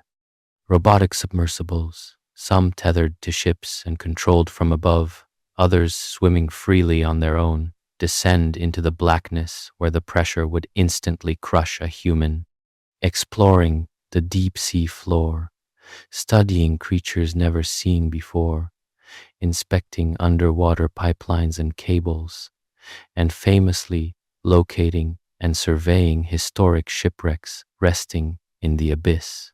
The deep ocean is one of the least known environments on Earth, harder to reach in some ways than space, and it is largely through robots that we have begun to explore it at all. The machines serving as our eyes and hands in a world we cannot physically enter, mapping the hidden landscape of our own planet's depths. Robots are also our first responders in disasters too dangerous for people, going into the places that would kill or sicken any human who entered. After nuclear accidents, robots have been sent into the highly radioactive ruins to inspect the damage, take measurements, and begin the cleanup, working in radiation that would be swiftly fatal to a person. Our machines absorbing the danger so that humans do not have to. Robots search collapsed buildings after earthquakes, looking for survivors in unstable rubble, venture into burning structures and chemical spills, and probe the interiors of damaged industrial sites, taking on the most hazardous work of disaster response.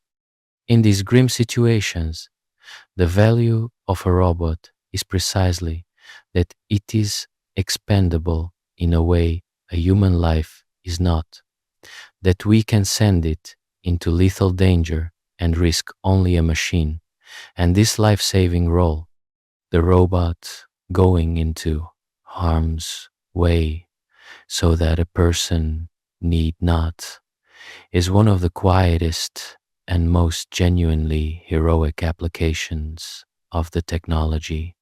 What all of these exploring and intervening robots share is that they extend human reach into places our bodies simply cannot go: the surface of other planets, the crushing deep sea, the radioactive ruin, the heart of the disaster, acting as our proxies, our senses, and our hands in environments that would kill us in moments. This is one of the oldest and noblest dreams of the machine, not to replace us, but to go where we cannot, to do what we cannot, to be our representatives in the hostile and the unreachable.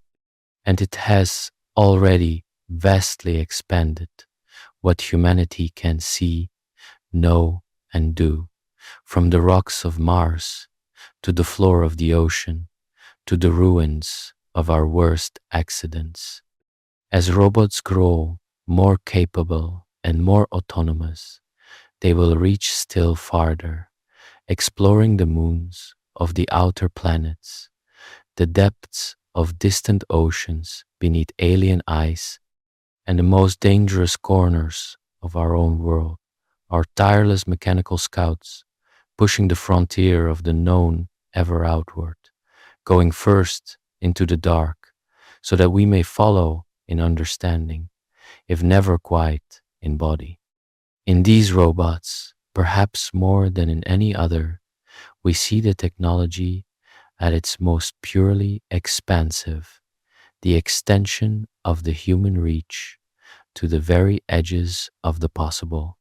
Perhaps the most intimate and futuristic frontier of robotics is the place where machine meets mind directly, where robotic and computer technology connects not to the muscles or the body, but to the brain and nervous system itself, blurring the line between human and machine in the most profound way imaginable.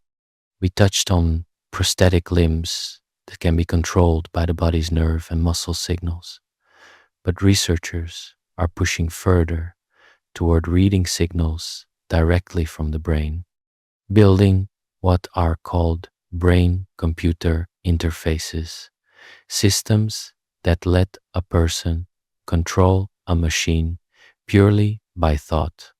The basic idea is to detect the electrical activity of the brain, the patterns of neural firing that accompany an intention to move, and to translate those patterns into commands for a computer or a robotic device so that a person can move a cursor, a robotic arm, or other machine simply by intending the movement without any physical motion at all. The most powerful and hopeful demonstrations of this have come in helping people with severe paralysis, for whom the technology can restore a measure of the abilities that injury or illness has taken away. People who are paralyzed, unable to move or even to speak, have been able, through brain-computer interfaces, to control robotic arms to feed themselves, to move cursors on a screen to communicate, and in remarkable recent work, to have their attempted speech or handwriting decoded directly from their brain activity, giving a voice back to those who had lost it. These are genuinely moving achievements. The technology reaching into the one place injury could not be bypassed before, and reconnecting a trapped mind to the world, allowing a person whose body no longer obeys them to act and communicate again through the mediation of a machine. It is robotics and computing in service of human dignity at the deepest level, restoring agency to those who had been locked inside themselves. The technology to do this is advancing on several fronts, from systems that read brain activity, from sensors outside the skull, which are safe but pick up only a blurry, faint signal, to implanted devices with tiny electrodes placed directly into or onto the brain, which can read neural activity far more precisely, but require surgery and raise their own challenges of safety and long-term reliability.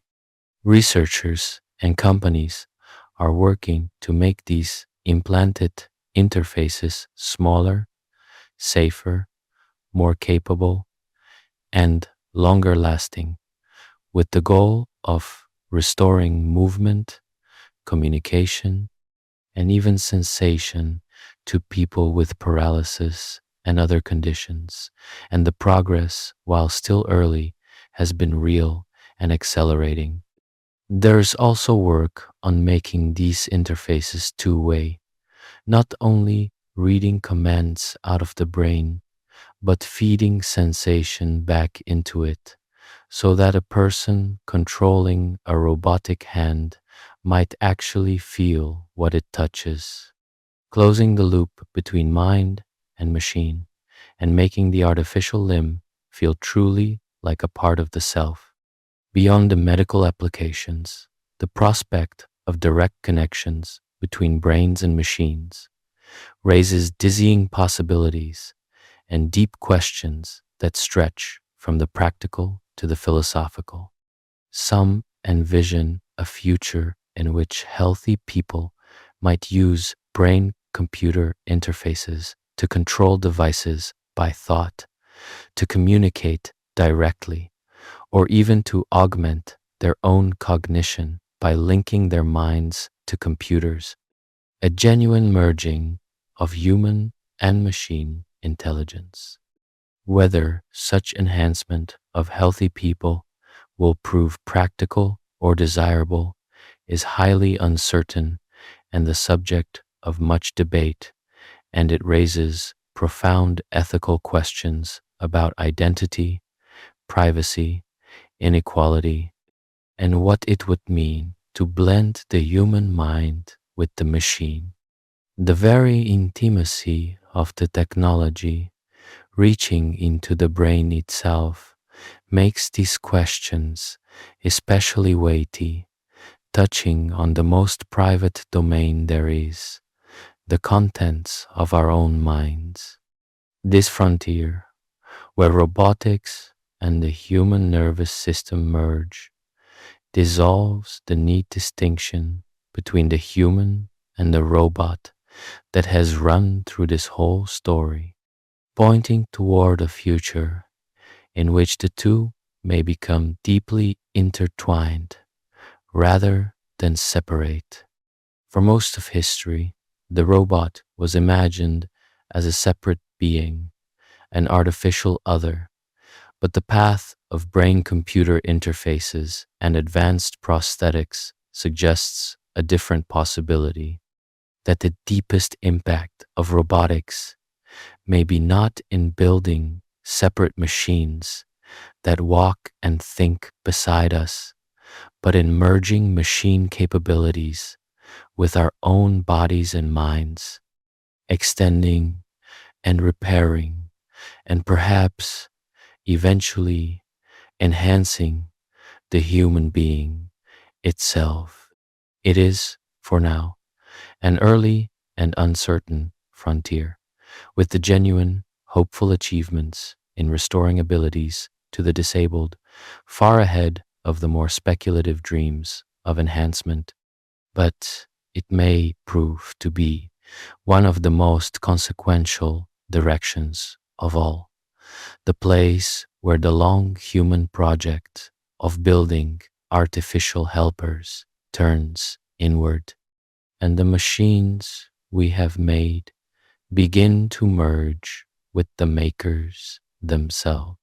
We have circled the humanoid robot throughout this story, the machine in our own shape, and it is worth gathering the threads together because right now, in our own moment, the long delayed dream of the general purpose humanoid robot is the focus of more serious effort, money, and excitement than at any time in history.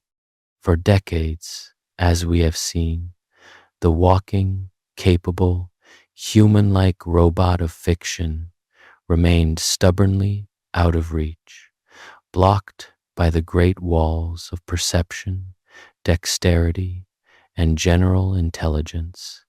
With the impressive but fragile machines of the past able to walk or do backflips, but not to understand the world or handle its messy variety.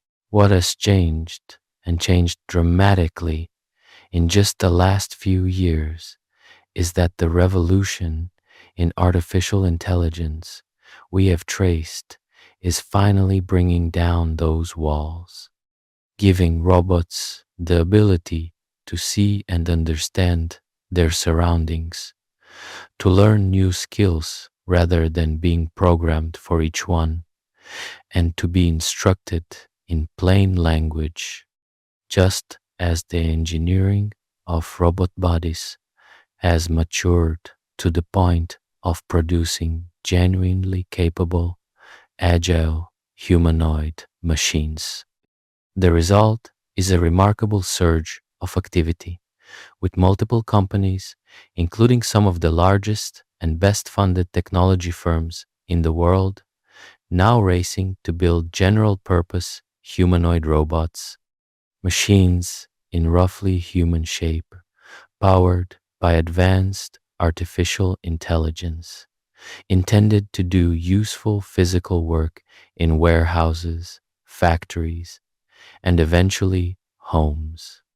The goal is exactly the long dreamed of general helper, a robot you could deploy into a human environment, instruct in natural language, and have carry out a wide variety of physical tasks, learning new ones over time. The robot butler and worker that fiction promised so long ago. The demonstrations have grown steadily more impressive, with these new humanoids shown walking, carrying objects, sorting items, folding clothes, and responding to spoken commands, driven by artificial intelligence rather than rigid programming. And after half a century of the general purpose robot being perpetually 20 years away, a great many serious people now believe it is genuinely close. The choice to build these robots in human form, despite the difficulty and the strangeness of the uncanny valley, comes back to the argument we made earlier that our entire world is built for the human body. Our homes, our tools, our vehicles, our workplaces, our stairs and doorknobs and machines are all designed around our size and shape, our two hands and two legs. And a robot, shaped like a human, could, in principle, operate in all of these existing human spaces and use all of these existing human tools without our having to rebuild the world for it. A specialized machine is better at any single task, but a humanoid robot, if it could be made capable enough, could step into the vast range of roles that the human-shaped world is built for, which is the dream that has driven the pursuit of the humanoid form despite all the difficulty, and which is why so much effort is now flowing into it. It is essential, though, to keep the hard-won lessons of this whole history in mind and to be appropriately skeptical, because robotics is a field where dazzling demonstrations have run far ahead of reliable reality again and again. A robot that performs impressively in a carefully staged demonstration or in a polished video is not the same as a robot you can trust to work all day, every day, safely and reliably in the unpredictable chaos of a real home or workplace. And the gap between an impressive demo and a dependable, affordable, useful product has humbled the field many times before. The remaining challenges are real. Getting these robots reliable enough, safe enough around people, dexterous enough to handle the endless variety of real tasks, and cheap enough to be worth deploying. And history strongly counsels caution about confident predictions of exactly when or whether all of this will be achieved. The humanoid robot has been almost here before and been wrong. And yet, even with all that caution, it is clear that something genuine has shifted, that the basic walls which blocked robotics for so long are crumbling in a way they never have before, and that the coming years will see real, capable robots moving out of controlled settings and into the world in ways that were impossible until now. Whether the fully general humanoid helper arrives in a few years or takes another generation, the trajectory is unmistakable, and it raises the prospect of a future genuinely transformed by capable robots, working in our factories and warehouses, caring for our elderly, taking on dangerous and difficult labor, and perhaps eventually helping in our homes, a future that could free people from drudgery and danger, or disrupt work and concentrate power, depending on the choices we make. We are, after thousands of years of dreaming of artificial helpers in our own image, finally at the threshold where they may actually arrive, and the story of robotics, which began with ancient myths and clockwork automata, is reaching a genuinely new chapter in our own time, one whose ending we cannot yet see but are, all of us, about to live through. Of all the questions that robots raise, none touches more people more directly than what they will do to work, to jobs, and to the shape of society, and it deserves a careful, honest treatment because the issue is real, important, and genuinely uncertain, with thoughtful people disagreeing sharply. The fear that machines will take our jobs is not new, and that history is worth remembering.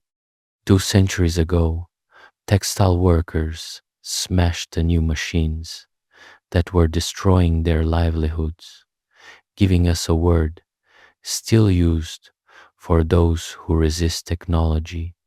And ever since, each wave of automation has been met with the fear that it would throw the masses permanently out of work. Yet, for 200 years, that fear, in its strongest form, proved wrong, because while machines destroyed many specific jobs, they also created new ones, raised productivity and wealth, and the economy adapted, with workers moving into new kinds of work that the technology made possible or that grew up around it. The doomsayers who predicted mass permanent unemployment from automation were, for 2 centuries, repeatedly mistaken. This history gives some grounds for optimism, and many economists argue that the latest wave of robots and artificial intelligence will follow the same pattern, destroying some jobs while creating others, boosting productivity and overall wealth, and leaving people, in the end, employed in work we cannot yet foresee, just as past generations could not have imagined the jobs that now exist. On this view, the right response is not to fear or resist automation, but to manage the transition, helping workers retrain and move into new roles, and reaping the benefits of the greater wealth that automation produces. Robots, after all, can take over the work that is dangerous, dirty, dull, and physically destructive, freeing people from drudgery and injury, and the automation of such work is, in many ways, a genuine good, lifting burdens that have worn down human bodies for generations.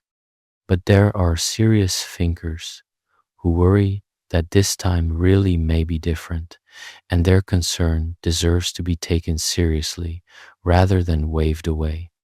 The argument is that earlier automation replaced human muscle, pushing workers from physical labor into jobs requiring the mind, but that the combination of robotics and artificial intelligence now threatens to automate not just physical work, but cognitive work too, the thinking jobs that were the refuge when the manual jobs disappeared.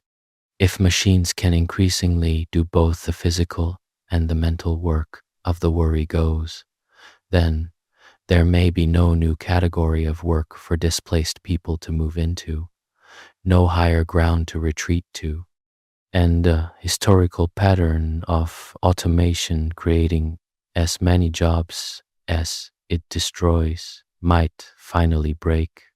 Whether this fear is correct is genuinely unknown and hotly debated, but it cannot be dismissed simply by pointing to the past, because the past did not involve machines that could potentially do nearly everything a human can. Even if automation does not cause mass permanent unemployment, it raises hard questions about how its benefits and costs are distributed, which may matter just as much as the total number of jobs. Automation tends to reward those who own the machines and those with the skills to work alongside them, while displacing those whose jobs are automated, and this can worsen inequality, concentrating the gains in fewer hands while the costs fall on workers who lose their livelihoods and struggle to find new ones. The transition itself, even if it ends well in the long run, can be brutal for the people caught in it, those whose skills and careers are made obsolete and who cannot easily retrain or relocate, and the social and political strains of such disruption can be severe, as we have already seen with earlier waves of economic change. The question is not only whether there will be enough jobs overall, but who wins, who loses, and how a society chooses to share the enormous wealth that automation can create. These questions push beyond technology into politics, economics, and values, and they have prompted serious discussion of how societies might adapt to a world of ever more capable machines, from rethinking education and retraining to strengthening the safety nets that support people through transitions, to more radical ideas like sharing the gains of automation broadly so that the wealth and the machines produce benefits everyone rather than a few. There are no easy answers, and the right path is genuinely contested, depending on values as much as on facts. But what is clear is that the choices are ours to make, that the effect of robots and automation on human lives is not determined by the technology alone, but by how we choose to deploy it and how we choose to share its fruits. The machines do not decide whether their productivity becomes shared prosperity or deepening inequality, whether their capabilities free people for better lives or cast them aside, because that is a human and political choice, and one of the most important our societies will face in the coming decades.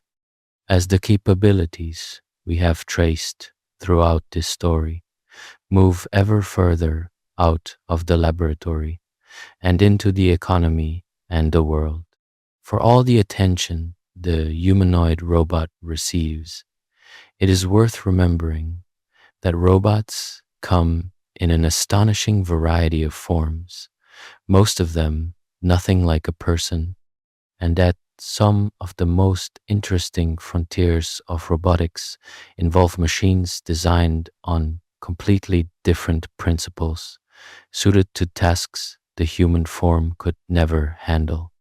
One of the most fascinating is swarm robotics, inspired by the insects, where instead of one large, complex, capable robot, you use many small, simple, cheap robots that cooperate, achieving as a group what no single one could do alone.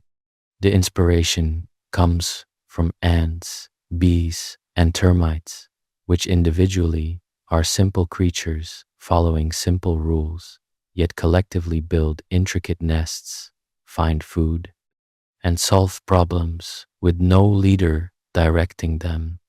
The intelligence emerging from the cooperation of the many.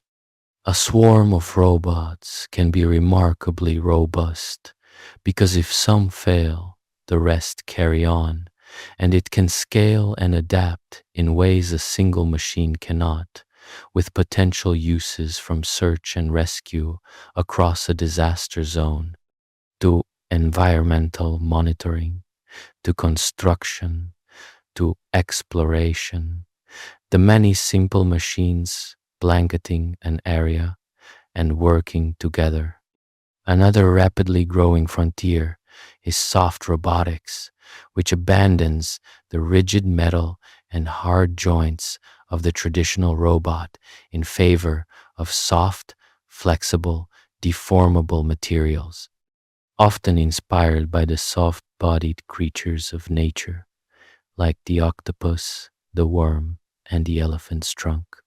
Soft robots can squeeze through tight gaps, conform gently to delicate objects, and operate safely around people without the danger that a hard, powerful machine poses, which makes them promising for handling fragile items, for medical applications inside the body, and for working closely alongside humans.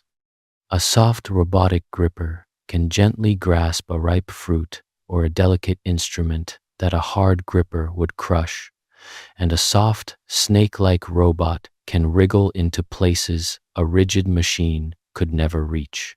By taking inspiration from the soft, adaptable bodies that are so common in nature and so rare in our machines, soft robotics is opening possibilities that the hard, rigid robot never could. And it is a reminder that nature solved many problems of movement and manipulation with softness, rather than with the rigid skeletons we usually build into our machines.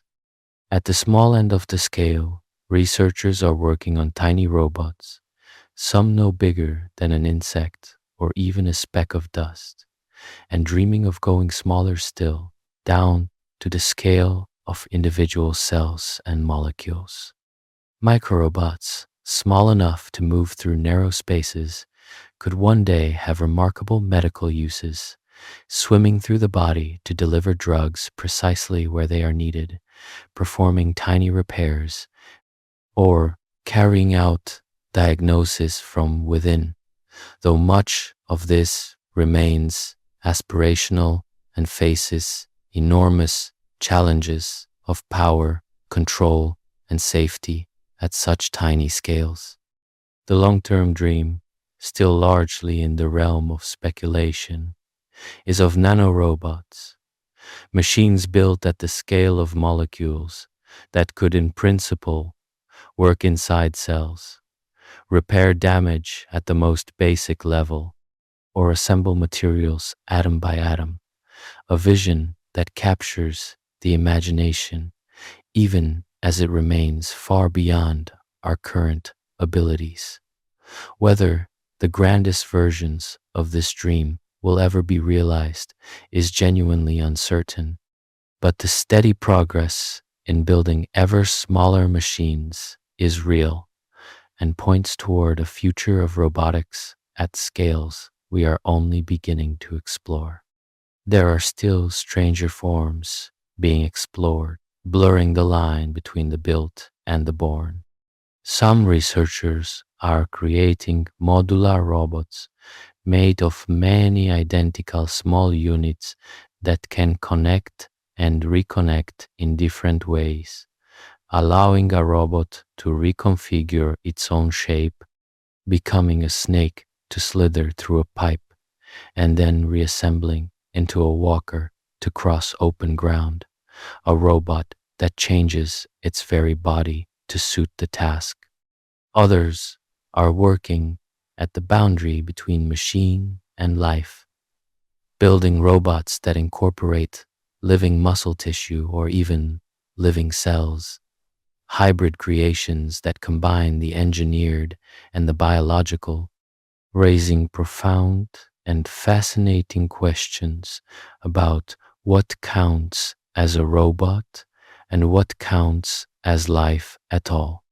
These unconventional robots, the swarms, the soft machines, the tiny crawlers, the shapeshifters, and the living machine hybrids, show that the field is far richer and more imaginative than the familiar image of the metal humanoid suggests, and that the future of robotics is not a single form, but a vast diversity of designs. The deep lesson in all this variety is that the best form for a robot depends entirely on its task, and that nature, which solved the problems of movement, sensing, and survival in a staggering diversity of body plans, from the insect to the octopus to the human, is the great teacher. There is no single right way to build a robot, any more than there is a single right way to build an animal.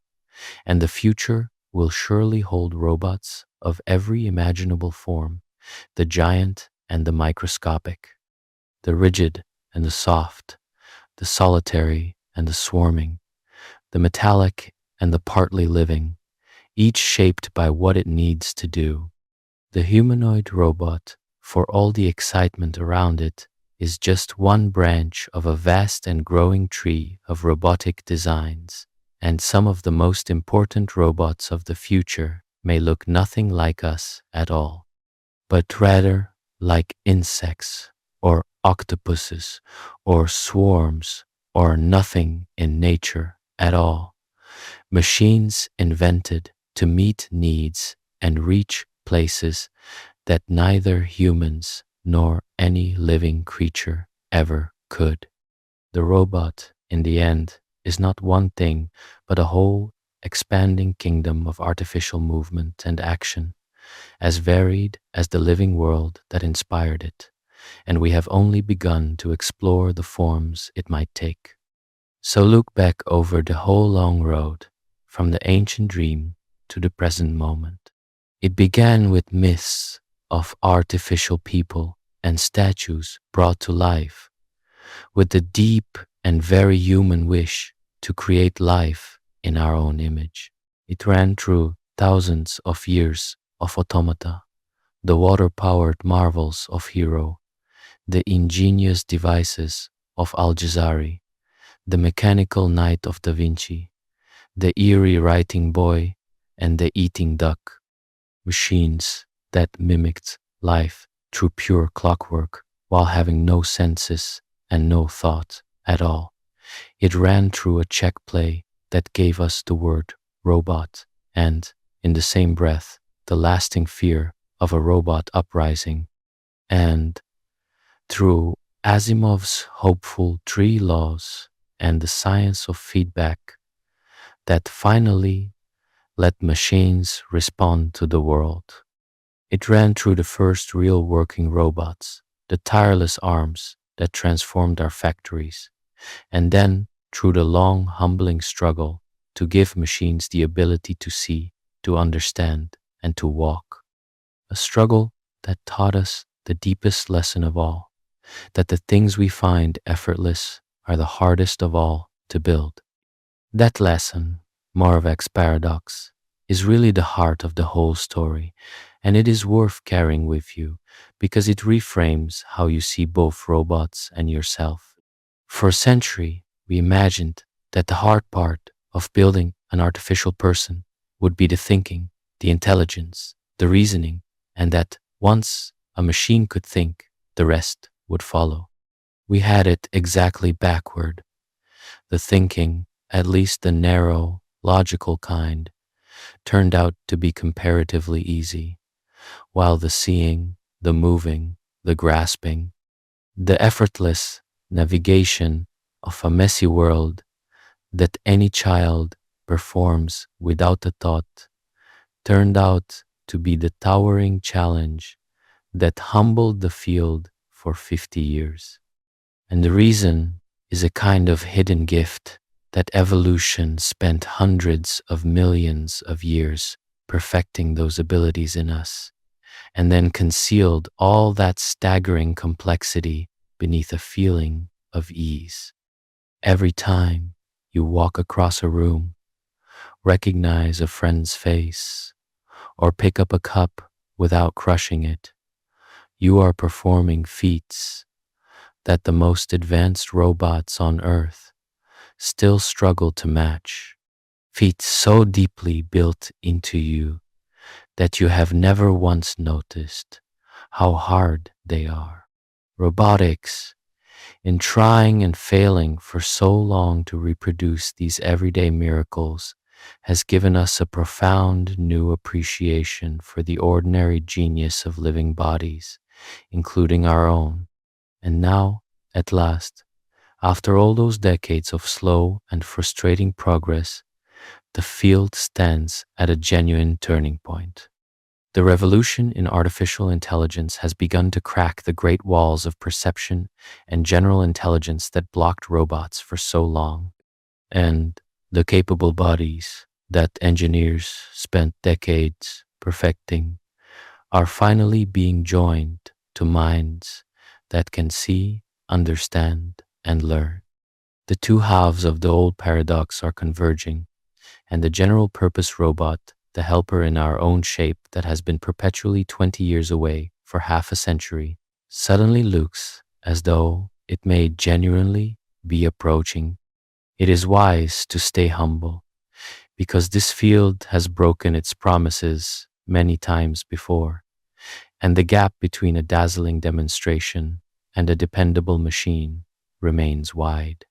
But it is also clear that something real has shifted, that we are living through a moment when the ancient dream of artificial helpers is closer to reality than it has ever been.